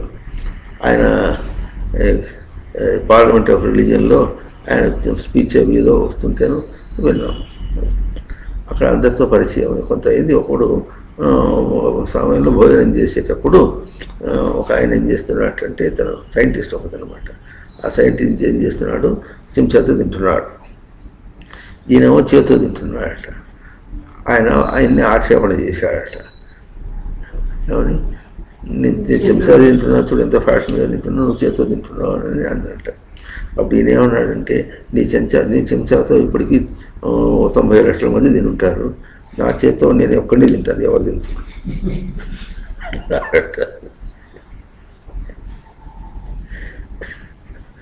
అర్థమవుతుందా? నా చేతితో నేను ఒక్కడినే తింటా, ఇంకెవరు తెలియరు నా చేతితో. నీ చెంచాతో చాలామంది తింటారు. ఇవన్నీ తీసి ఒక వాషింగ్ మెషిన్లో పడేస్తారు. ఆ వాషింగ్ మెషిన్లో పడేస్తే అది ఎట్లా పోతుందో, ఆ నీళ్ళన్నీ పోతాయి. ఇట్లా బట్టకు మురిగి వాషింగ్ మెషిన్లో వేస్తే మురిగిపోతాయి. ఏంటంటే అది జాడించినట్టుగా చేస్తుంది కనుక మురిగిపోతుంది. ఇది నువ్వు ఎంత కడిగినప్పుడు కూడా బై స్ప్రింకిల్, అదే నీళ్లు ప్రవాహ రూపంలో పోసినప్పుడు కూడా అది ప్రవాహంగానే ఉంటుంది, కానీ దీని మీద లేయర్ తీసేది. అది సబ్బు పోదు. సబ్బు ప్రయోగం చేసినప్పుడు కూడా సబ్బు పోవాలంటే ఎన్ని నీళ్లు కొట్టాలి? అది ఎన్ని నీళ్లు కొట్టినప్పుడు కూడా పోదు. చేత్తో కడిగేటప్పుడు చేతి ఇటు ఆడాల్సిందే, దాన్ని పట్టుకొని ఇటు తీసేయాలి. ఎందుకంటే దానికి ఇట్లా బయట పొరలుగా ఉండేటువంటి మురిగిపోతుంది, కానీ జిడ్డు చాలా ఉంటుంది. బాత్రూముల్లో మరి ఇక్కడ బాత్రూంలో కిరణు చాలా బాత్రూంలో చూసాం. వాళ్ళందరూ ఏం చేస్తారంటే జారుతుందని చెప్పి కొంచెం బరకగా ఉండే దానిలో తీసి పెడతారు. ఇప్పుడు స్నానం చేసిన నీళ్ళు ఎట్లా ఉంటాయంటే నీళ్లు కొడితే పై పోతుంది, ఆ బరకగా ఉన్నది ఉంటుంది చూసారా, దానిలో ఇరుక్కుంటుంది. ఇప్పుడు కాళ్ళు పెట్టి బయటకు వస్తే బంక సాగుతుంది. మూలగుల్లో నున్నటి వేశారు, ఏముండదు. మనం పోసిన నీళ్ళు పోతుంటే మళ్ళీ నీళ్ళు పోసుకుంటాం కదా, అది పోతే పోతుంది. అది కూడా కాస్త బట్టలు గిన్నెలకి ఎట్లా ఉంటుంది, చేసి తొడవకుండా చేసి గిసగిస రుద్దితే అప్పుడు దానికి ఉన్న మురికిపోతుంది. అట్లాగే అనాత్మ, అన్ని అనాత్మములే.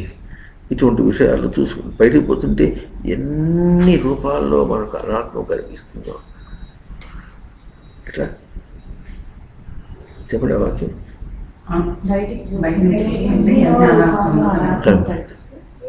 అక్కడ ఆ వాక్యాన్ని అక్కడ వదిలేసామనుకోండి, ముందు అక్కడ రాలే. అట్లా కాకుండా బయటికి పోతుంటే ఎన్ని రూపాల్లో అనాత్మను ఆత్మ గుర్తిస్తున్నదో ఆ ఆత్మ తనది, ఆ గుర్తించే రూపం తనది, గుర్తింపబడింది కాదు. అది అనాత్మను గుర్తించే బాగుంది. కర్మణ బోద్ధవ్యం చ వికర్మణ. అయితే బోద్ధవ్యం వికర్మణ కాదు, కర్మణ అపి బోద్ధవ్యం, అది కూడా ఉండాలి. అది వికర్మాన్ని గుర్తించడం కాదు. అయితే ముందు ఎట్లా ఉంటుంది, అది అన్నీ అనాత్మ అన్నాం అనుకోండి, అది ఏదన్నా కాస్త వైరాగ్యం వరకు ఏమన్నా పట్టుకొస్తుందేమో అనుకుందాం కాసేపు.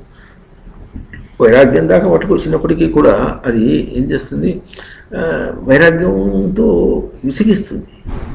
వైరాగ్యం అయినప్పటికీ కూడా అసలు దొరకదుగా. అర్థమవుతుందా లేదా? ఏం చెప్పండి, తావత్ సత్యం జగద్భాతి, తావత్ సత్యం జగద్భాతి యావన్న న్యాయతే బ్రహ్మ. ఎదుగుట అనే తెలియకపోతే జగత్తు సత్యంగానే తోస్తుంది. ఎట్లా సత్యంగా తోస్తుంది? ఇది అనాత్మ, ఇది అనాత్మ, ఇది అనాత్మ, ఇది ముందు గుర్తించేది అనాత్మ అంటున్నాడు. ఇది అనాత్మ, ఇది అనాత్మ అంటాడు. అక్కడి నుంచి బయటపడే జాత కావట్లేదు. అవుతుందా లేదా? 10:30 అయింది. ఆయన అసలు ఆలస్యంగా పోయినాడు ఇవాళ ఆఫీసు పోవటానికి. ఆయనకి పట్టి డబ్బా కట్టేసి ఆయనకి ఇచ్చేసింది. ఆయన బయలుదేరిపోతున్నాడు. ఆవిడేమో ఇంట్లో కాస్త అంత ఎట్లాగా ఉంటుంది, ఉప్పు చేసాడు అన్ని సర్దుకోవడంలో కాస్త ఉంది. వాడేమో పసివాడేమో వాడికి ఇంకా సరిగ్గా మరి బట్ట కూడా కట్టిందో లేదో మరి ఎట్లుండే, అదే జిడ్డీతో ఉన్నాడు. ఎట్లున్నాడు వాడు నాయన పడ్డాడు. నేను పోసాలి, నన్ను తీసుకో అంటే ఇప్పుడు ఆయన ఉంటాడు, నేను ఆఫీసు పోతున్నానన్న, సాయంత్రం వచ్చి తీసుకుపోతానంటే వీడు ఉంటాడా? బుద్ధగిస్తే కొద్దిగా ఏడుస్తాడు ఎక్కువగా. నాకు ముట్టి పంపిస్తే తిరిగి వేస్తుంది, బుద్ధగిస్తే కొద్దిగా ఏడుస్తాడు వాడు. ఆవిడేమో లోపల ఉంది. ఆయన అక్కడి నుంచి అరుస్తున్నాడు, అడుగు వీడమ్మడు పడ్డాడు, వాడిని తీసుకోవాలంటే వాడు ఆయన గోహ పరిగెత్తుంటే అందుకోలేక బుట్టి కాడుతూ ఉన్నాడు. మరి ఎండాకాలం మండుతున్న తలకాయ కాళ్ళు మండుతున్నాయి. అక్కడే ఉండి ఏడుస్తాడు కానీ, అర్థమైందా? అక్కడే ఉండి ఏడుస్తాడు కానీ వెనక్కి రాడు. ఇది అనాత్మ గుర్తించడం చాలా గొప్ప విశేషమే. కానీ అక్కడే ఉండి అనాత్మ అని ఏడుస్తాడు కానీ అనాత్మాన్ని తను గుర్తించాడు. ఆ గుర్తించిన స్వరూపం ఎట్లా? ఇది కృతి ఛేదని, కృత్తికాహ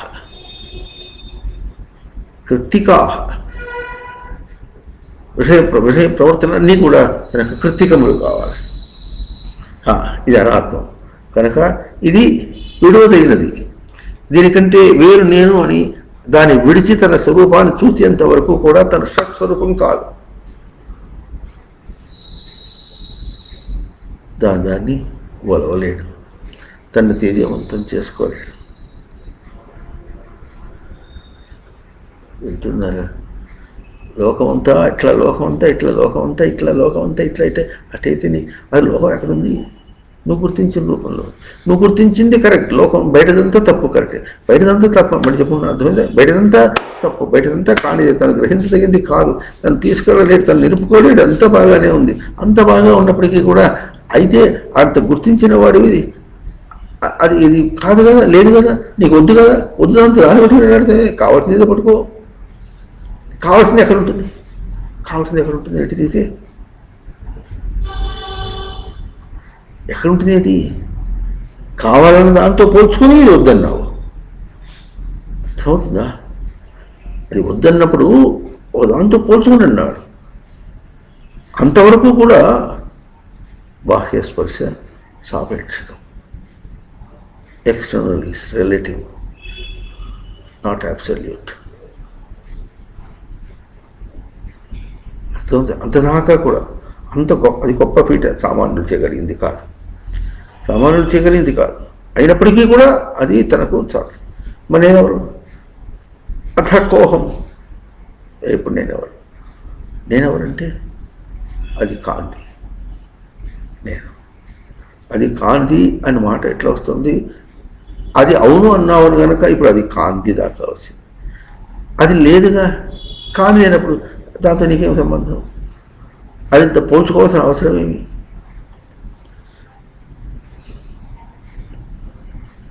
ఇది మన ఎంత దాకా వస్తుందంటే లోకంలో కాలేజీలో లెక్చరర్ పాఠం చెప్తున్నాడు అనుకోండి, ఎవరో దుండగ పిల్లలు అల్లరి చేస్తుంటారు. వాడు అల్లరి చేయడానికి తను చెప్పడానికి ఏం కష్టం? దేహం విసిగిస్తే మాత్రం తన స్వరూపాన్ని ఉండడానికి ఏమిటి? దేహం పాటుతాను నేనే, అది నిలపటం చాలా గొప్ప విశేషం. అది నిలిపినప్పుడు తనకు అసలు సవాల్ తెలుస్తుంది. సవాల్ అంటే ఎదిరించడం అంటే ఏమిటి తెలుస్తుంది. అది ఉన్నది నేను.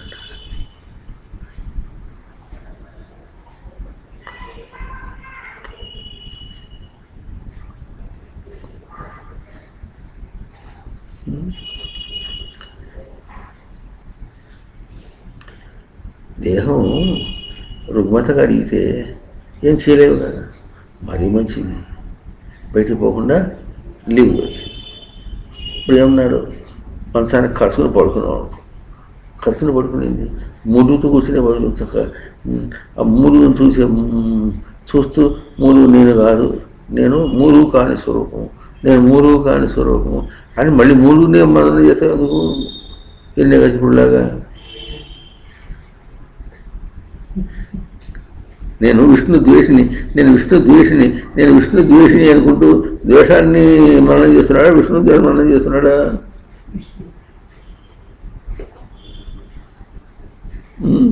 ప్రహ్లాదుడు అంటాడు, నేనైనా రాత్రి నిద్రపోయినప్పుడు విష్ణు అన్నది కానీ నాయన విష్ణువుని స్మరించినటువంటి సమయం ఏది అన్నాడు. మరి తన కథ ప్రకారంగా తాను కూడా మరి ద్వేషంతో ఎందుకు అయితే హరిం ప్రయామి అంటాడు రావణాసురుడు. దోషేణైవ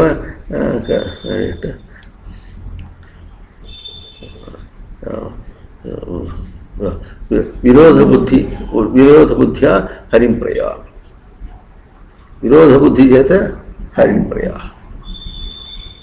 ఇప్పుడు విరోధ బుద్ధి ఎట్లా? ఇది విరోధం, ఇది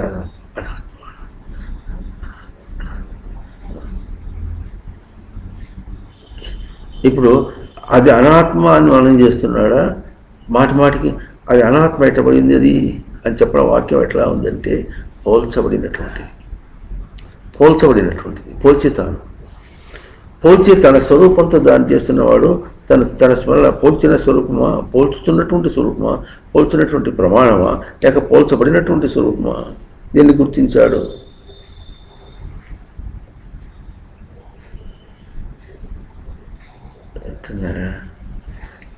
ఆ గుర్తింపు నీకు రాదే అంటే ఇప్పుడు దోషం ఎక్కడ? అది అనాత్మ అయినప్పుడు కూడా దాన్ని పట్టుకొని వేలాడుతున్నాడు. అదెట్టా ఇదిట్టా ఇదిట్టా అదిట్టా.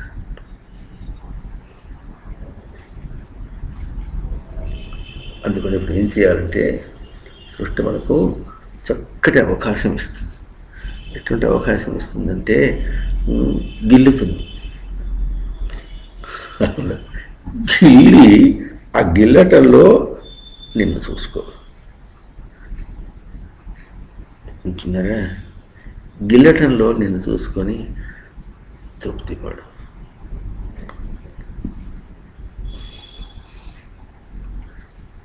అక్కడ దదామి బుద్ధియోగం ఏన మహాభయాంతి. అటువంటి అనుభూతులు మనం పాకెట్ చేసుకోవాలంట. పాకెట్ చేసుకోవటం అంటే మనదిగా చేసుకోవాలి. దానికి శ్రీకృష్ణానంద మఠంలోనే మంచి ఉపాయం, ఇంకెక్కడ లేదు. ఇది మాకు ఎప్పుడు స్వామివారి ప్రవచనాలు వింటున్న రోజుల్లోనే మంచి అనుభవం. ఎందుకంటే శాస్త్ర ప్రమాణం అది. శాస్త్ర ప్రమాణం ఎట్లా ఉంటుందంటే ఒక ఆలంబన. ఒక శ్లోకం తీసుకున్నామంటే ఆ శ్లోకం తీసుకుని జ్వరం వచ్చిందనుకో, శ్లోకం తీర్మానం చేసుకుంటూ పోతుంటే అప్పుడు చూడు, నీవు దీన్ని వదిలిపెట్టేసి శ్లోకం పెట్టిపోతావు.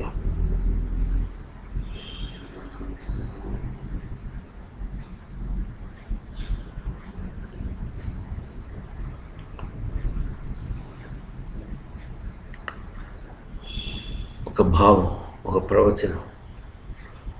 ఇప్పుడు మనకి రోజుల్లో ఉండేవి కాదు. స్వామివారు ఉండే రోజుల్లో ఇవన్నీ సీడీలు అవి ఉండేవి కాదు. కంప్యూటర్స్ వచ్చిన రోజుల తర్వాత కూడా, కంప్యూటర్ వచ్చిన తర్వాత కూడా ఇవి ఉండేవంటే ఫ్లాపీ అనేది ఒకటి ఉండేది. అది కాకుండా ఏదో ఉండేది. ఆ ఫ్లాపీలో కాస్త పెట్టుకోవడం. సీడీలు కూడా లేవు. అయ్యో, అది చాలా రేపటికి మన మఠంలో 92 బడి పిల్లలు 99, 98, అప్పుడు కూడా 2000 సంవత్సరాల దాదాపు వాళ్ళు కూడా ఈ ఫ్లాపీలే ఉండేవి. ఆ తర్వాత ఇవన్నీ బాగా వచ్చినాయి. ఇప్పుడు టేప్ రికార్డు కూడా పోయింది. టేప్ రికార్డు పోయింది సరి కదా, సిడీ ప్లేయర్ కూడా పోయింది. మొబైల్లో ఎన్నైనా పెట్టుకోవచ్చు. అవునా? మరి అది ఏదైనా పెట్టుకుని వింటూ ఉంటే అప్పుడేమొస్తుంది? విచారణ. అది అనే బదులు విచారణ. అప్పుడు ఏం చేస్తుంది? అది ఒక ప్రవాహంలో వెళ్ళిపోతుంటే ఆ ప్రవాహంలో తను కూడా పోతూ ఉంటే అప్పుడేమొస్తుంది? తనని ఇతర ప్రేరణ అనే దానికి రాకుండా, ఇతరమైన ఆలోచించడం రాకుండా ఉంటుంది. శ్లోకాలు పెట్టుకుని మనం చేసుకుంటూ పోయినాం అనుకో, ఇంకా బాగుంది. ఆ రోజుల్లో శ్లోకాలు మనమే ఉండేది. స్వామివారు ప్రవచనాలు చెప్పి విశ్రవణం చేసే రోజుల్లో ఒకసారి ఈ దేహానికి మరి ఏదో జ్వరం లాంటిది వచ్చింది. ఆ రోజున మరి మితాహారం ఏదో మతానికి కడుపు ఖాళీగా ప్రసాదం. రాత్రి 11 దాకా ఏదో చదువుకుంటూ ఏదో చేసుకుంటుంది. 11 పడుకొని దక్షిణామూర్తి స్తోత్రం కాదు, దక్షిణామూర్తి స్తోత్రం కాదు, ఏవో 4 చతుశ్లోకి భాగవతం అవుతాయి. 4 శ్లోకాలు. ఆ 4 శ్లోకాలు మనం చేసుకుంటూ పడుకునేప్పుడు తెల్లవారు. ఆ తెల్లవారిపోతే ఎట్లుంటుంది? లేచిపోయి హాయిగా దానికి స్వామివారి వాక్యం ఎట్లుంటుంది? ఎలిక్సిర్ టానిక్ తాగినట్టుంటుంది. ప్రశాంతంగా బాగా తిన్నున్నాడు. అప్పుడు అర్థమవుతుంది ఏమిటి? అన్నం తింటున్నప్పుడు అన్నాన్ని తింటున్నావా, తనను తింటున్నాడు? అన్నాన్ని తింటున్నాడు, తనని గ్రహిస్తున్నాడు. ఒక్కొక్క ముద్ద లోపలికి పోతుంటే, దేహానికి లోపలికి పోతుంటే తనని గ్రహించేవాడైతే ఆ అన్నం తిన్నటువంటి దేహాన్ని తప్పుగా వాడుకోడు. తనను గ్రహించని వాడైతే అన్నం తిన్న దేహాన్ని మళ్ళీ అన్నానికే వాడుకుంటాడు, బయట అన్నం సాధించడానికే వాడుకుంటాడు. ఈ దోషం నుంచి బయటపడటమే తనకు కృత్తిక లక్షణం. ఛేదనం చేయాలి, చీల్చటం. చీల్చడం ఉంటే ఉండాలి, అది అటే పోవాలి.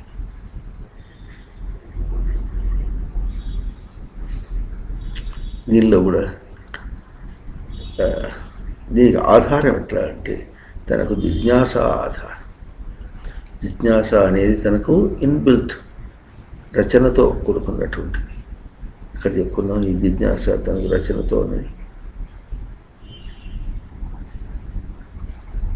ఎక్కడ చెప్పుకున్నాం తనకు రచన స్వరూపము జిజ్ఞాస అని ఎక్కడ చెప్పుకున్నాం?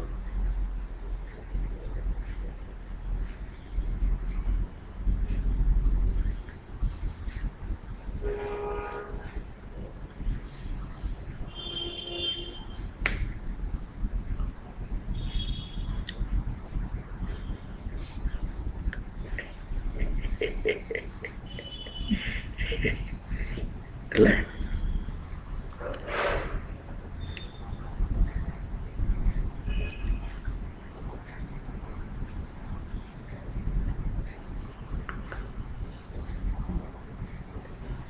ఇంతసేపా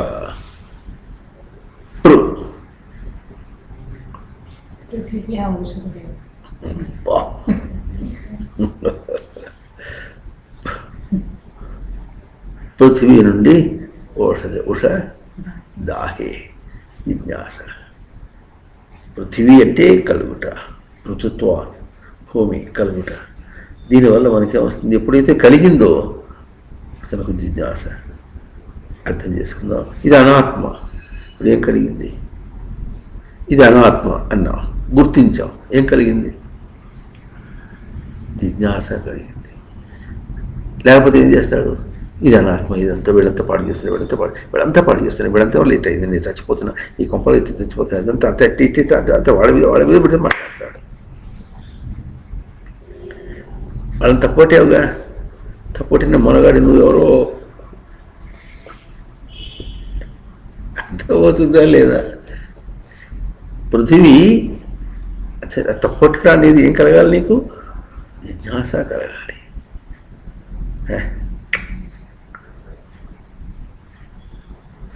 నీకు జిజ్ఞాస కోసం అని సృష్టి ఎంత చేసింది తెలిసిన?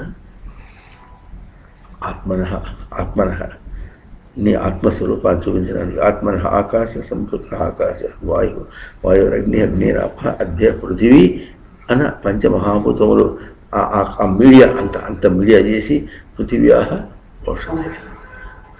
భూమి మీద ఉండి ఔషధులు అంటే మామూలు ప్రసిద్ధార్థం ఔషధులు అంటే ఈ ధాన్యాలు అవన్నీ, ఇంకా చెట్లు చేమ అవన్నీ దాంతోపాటు అన్ని చేసి అప్పుడు దేహం తెచ్చుకోవడానికి అవకాశం ఇచ్చి, ఆ దేహం తెచ్చుకోవడానికి కూడా నిన్ను నువ్వే పలకరించినట్టుగా చేసుకొని, అంత పలకరించుకున్న తర్వాత ఏం చేసింది? అంత పలకరించుకున్న తర్వాత నువ్వు ఇంకా గుర్తించకపోతే నీకన్నీ ఇక్కట్లు తెచ్చిపెట్టి ఇదంతా కష్టం అని తెలిసేట్టుగా చేసి, ఇదంతా తప్పు, ఇదంతా కష్టం అని గుర్తించేటట్టు చేసి, ఆ గుర్తించేవాడినిగా నిన్ను చేసి ఏడ్చినప్పటికీ కూడా దుఃఖం తెలియనటువంటి వాడిగా అవుతుంటే నీకు దుఃఖం తెలిసేదాకా ఏడిపించి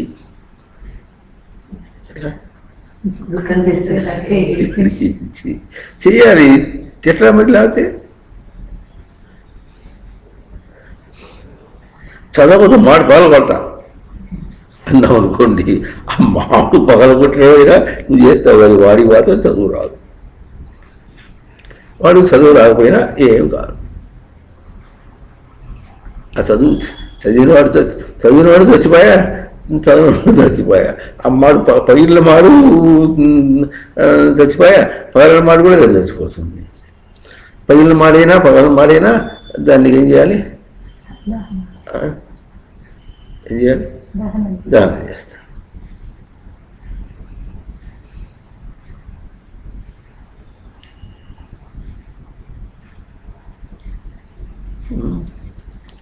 దీనిలో కూడా నిన్న ఒక ప్రవచనం విన్నాం. ఎవరో ఆయన ఏమంటున్నాడంటే, సంసారాలు అగ్నితో ఆడుకుంటారు. అగ్ని వంట చేసుకుంటారు, యజ్ఞాలు చేస్తారు, వాళ్ళంతా అగ్నితో చేస్తారు కనుక వాళ్ళని అగ్ని నమస్కారంతో తగలబెడతారు.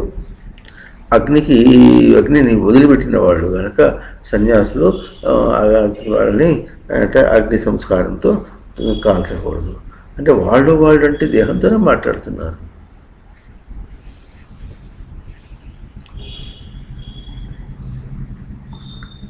అర్థమవుతుందా?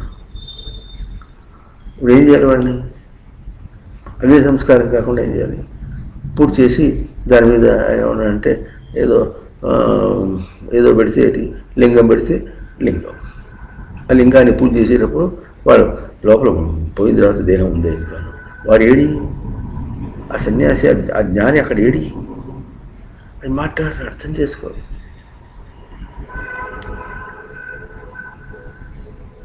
సంసారంతో ఏం చేస్తున్నాడు? వండుకుంటున్నాడు. భ్రాంతిగా చేసేది ఇట్లాగే చూశారు కానీ నామరూపములు కాదు. సంసారి ఆయన చెప్పిన ఆయన సంసారి. మరి సంసారంలో అట్టగే మాట్లాడరు.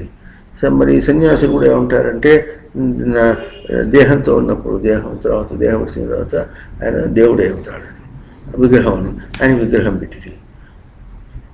పెట్టినప్పటికీ ఆ విగ్రహాన్ని పూజ. దేహం ఉన్నప్పుడు ఆ విగ్రహమే, దేహం పెట్టినప్పుడు విగ్రహమే. అంటే ఏ నామరూపముడికి అతీతమైనటువంటి స్వరూపానిగా నీ గురువుని ఎట్లా గుర్తించవు? లేదుగా.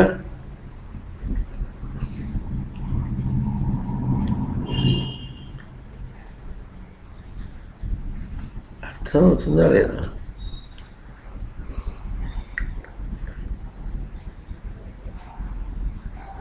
ఆ దేహాన్ని ఇంకా కాపాడాలంటే దేహాన్ని కాపాడటం కోసం ఏం చేస్తారు లేదా? మీకు కుంటదవి దానిలో ఇంతయో బాగా వేస్తారు, కర్పూరం, ఉప్పు బాగా వేస్తారు, కర్పూరం వేస్తారు, అంత వేసి పెడతారు. మరి వనస్థలిపురంలో ఒక స్వామి ఒక ఆమె ఉంటుండేవాడు. ఆమె మఠానికి కూడా అప్పుడప్పుడు వస్తూ ఉండేది. ఆవిడ కాలం చేసినప్పుడు వాళ్ళ కోడలు వాళ్ళలో వచ్చి ఇట్లా వచ్చారు, మాకు ఏం తెలియదు, కాస్త వచ్చి మాకు ఏదైనా చెప్పండి అన్నట్టుగా అంటే చెప్పి చూపించాను. పూడ్చారు వాళ్ళు. ఇట్లా చేస్తారు, పూడ్చారు, అయిపోయి తర్వాత ఏం చేస్తారు? ఏదో విగ్రహం పెడతారు. ఇంకా ఆయన చెప్పిన ఆయన ఓ లింగాన్ని పెడతారన్నాడు. అంతవరకు మంచివాడే. లింగాన్ని పెడితే ఒకటి లింగాన్ని పూజ చేస్తుంటారు. అప్పుడు గురువుని పూజ చేసినట్టు అవుతుంది. అది బాగుంది. ఇంకా మన వాళ్ళు వస్తున్న సన్యాసులు ఏమంటారంటే విగ్రహమే పెట్టమంటారు, విగ్రహం చేయించాలి. ఉన్నప్పుడేమో పిచ్చి పిచ్చిగా ప్రవర్తించాడు, అంతే. అయిన తర్వాత విగ్రహం పెట్టి దానికి పూజ చేసి అట్లా ఎందుకు పూజ చేస్తారో తెలిసిన? తన గురువు గారి విగ్రహం తను పెడితే రేపు తను చచ్చిపోతే తన విగ్రహం పెట్టచ్చు.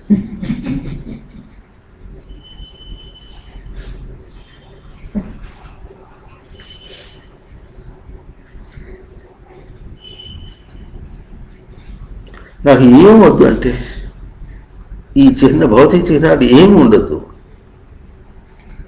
ఏమి ఉండద్దు అంటే ఇప్పుడు మనం మఠంలో ఏం చేసాం? పాదుకలు పెట్టాం. పాదుకలు పెట్టిన తర్వాత ఇప్పుడు ఏం చెప్పాం? తర్వాత వాడికి పాదుకలు కూడా లేవు, అంతా ఒకటే. పాదుక అంటే గురువు అనేది విశాలమైన అర్థం, దానికి ఒక చిహ్నం. నామరూపాత్మకమైన చిహ్నం కాకుండా పాదుక అనేటటువంటిది మరి తనకు తొడుగు, అది ఒక పవిత్రంగా తీసుకుని అది కూడా చిహ్నం కావచ్చు కావని, కానీ సూటిగా ఆ దేహంతో పోల్చినటువంటిది కాదు కనుక విశాలమైనటువంటిది అని చెప్పి పెట్టుకుని తర్వాత ఏం చేసిన తర్వాత వాడికి ఇంకా పాదుకెళ్ళేవు, గీదికెళ్ళేవు. ఇంకా అదే అంత. ఇంకా తద్దినం లేదు, ఆరాధన లేదు. అదే ఆరాధన. చక్కగా కార్తీక పౌర్ణమి ఎంత చక్కగా పర్వదినాన దేహం విడిచినప్పుడు కార్తీక పౌర్ణమి అంటే పూర్ణత్వం. కార్తీకం అంటే కర్త సందర్భం. సాధనలో పూర్ణత్వం అది చూపించుకుంటూ మరి దేహం చాలించింది అట్టే దాన్ని దర్శనం చేయించుకుంటూనే ఆదర్శంగా చూపించుకుంటూనే దేహం విడిచిపెట్టుకున్నాడు. అంతకంటే ఇంకే కావాలి? ఆ రోజు నేను పూజ చేస్తే ఆ పూజ అందరికీ, తర్వాత ఎవరు వస్తారో అందరికీ పూజ అది. అట్టంగా ఏదైనా ఉంటే ఇది ఇక్కడ కూడా గౌక్కున వాళ్ళ స్మృతులు ఏమైనా ఉంటే ఉండు కాక. అంత గురువు యొక్క స్మృతి, భౌతిక స్మృతి కాదు, ఆధ్యాత్మిక స్మృతి. ఒక వాక్యం వింటున్నప్పుడు ఎట్లా ఉంటుంది, మనం ఎట్లా మననం చేసుకుంటున్నామో. అప్పుడు 46వ సంవత్సరం, 46 సంవత్సరాలు అయినప్పటికీ కూడా వారి వాక్యాలు మనం ఎట్లా మననం చేసుకుంటున్నామో, తర్వాత వచ్చిన వాళ్ళ వాక్యాలు మేము శ్రవణ చేసిన వాళ్ళు ఎవరైనా ఉంటే వాడు మననం చేస్తాడు. వాక్యాలు మనం చేస్తాం, అది గురువు లక్షణం. గురు లక్షణం అది. దీన్ని ఏది చేసినా ఒకటి. లేకపోతే ఏం చేస్తారు, తీసుకెళ్ళి కొండలు పడేస్తే కాకులు గద్దలు పుడుచుకుని తింటాయట. అట్లా చేయకూడదంటారు. పవిత్ర స్వరూపాన్ని పవిత్రంగా కాకుండా పవిత్ర స్వరూపాన్ని పవిత్రమైన దానికి ఇచ్చేస్తే సరిపోతుంది. సంసారిని చేసినట్టుగా సన్యాసిని కూడా తగలబెడతారు అని ఒక ఆయన వ్యాఖ్యానం చేశారు. అట్లా అగ్నిలో ఏమవుతుంది, నామరూపాలు లేకుండా పోతుంది. మనకు కావాల్సినది పవిత్రమైన దాంతో నామరూపాలు లేకుండా పోయింది. అక్కడ నామరూపాలు లేకుండా పోలే. వాడేమో ఆరాధన చేసిన ఫోటోలు పెట్టుకుంటారు. ఇప్పుడు ఫోటోలు గిటాలు పెట్టుకోవద్దు, నామరూపాలు లేకుండా పోయింది. ఇది ఆదర్శం.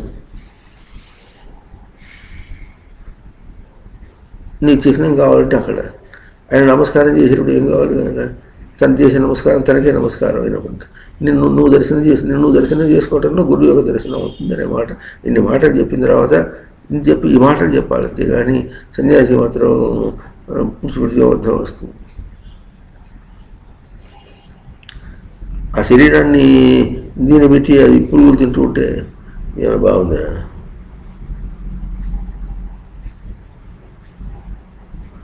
ఏమొచ్చినట్టు, ఏం దాచిపెట్టినట్టు దాచిపెట్టినట్టు కాదు. కృతి ఛేదని ఇటువంటి పిచ్చి భావాలు రాకూడదు.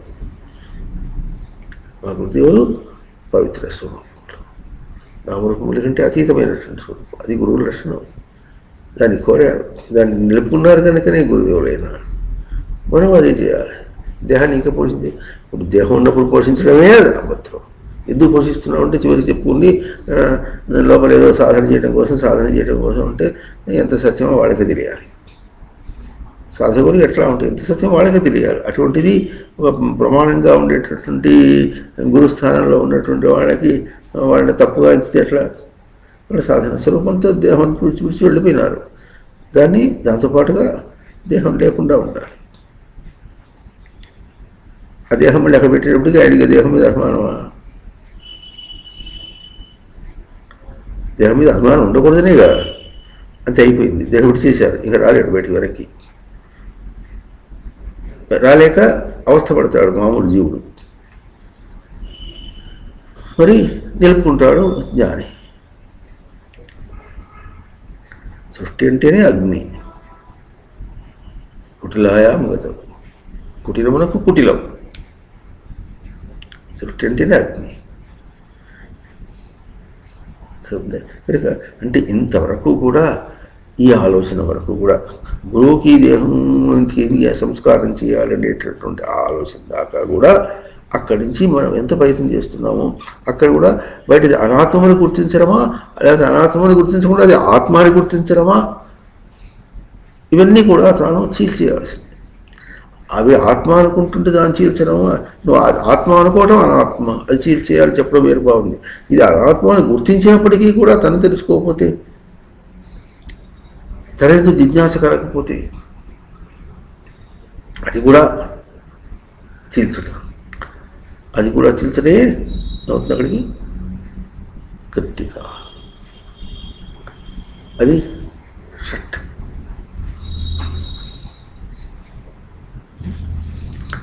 షట్ కృత్తికాశ్చ. ఇప్పటికీ శ్లోకంలో 2 పాదములు పుట్టినాయి. ఇంకా కొన్ని అంశములు చెప్పుకుందాం, తీరిగ్గా చెప్పుకుందాం. విశేషంగా ఈ సందర్భంగా ఒక ప్రకటన. యూట్యూబ్లో ఏం చేస్తున్నారంటే, ఇది 133, ఇప్పుడు 125వ ప్రవచనం. ఇది 133వ ప్రవచనం దగ్గర నుండి ఈ వీళ్ళిద్దరు ఇది ప్రసక్తి చెప్పుకుంటున్నాం. ఇది బందీ అవి విడిగా వేదం ఏమంటున్నారు,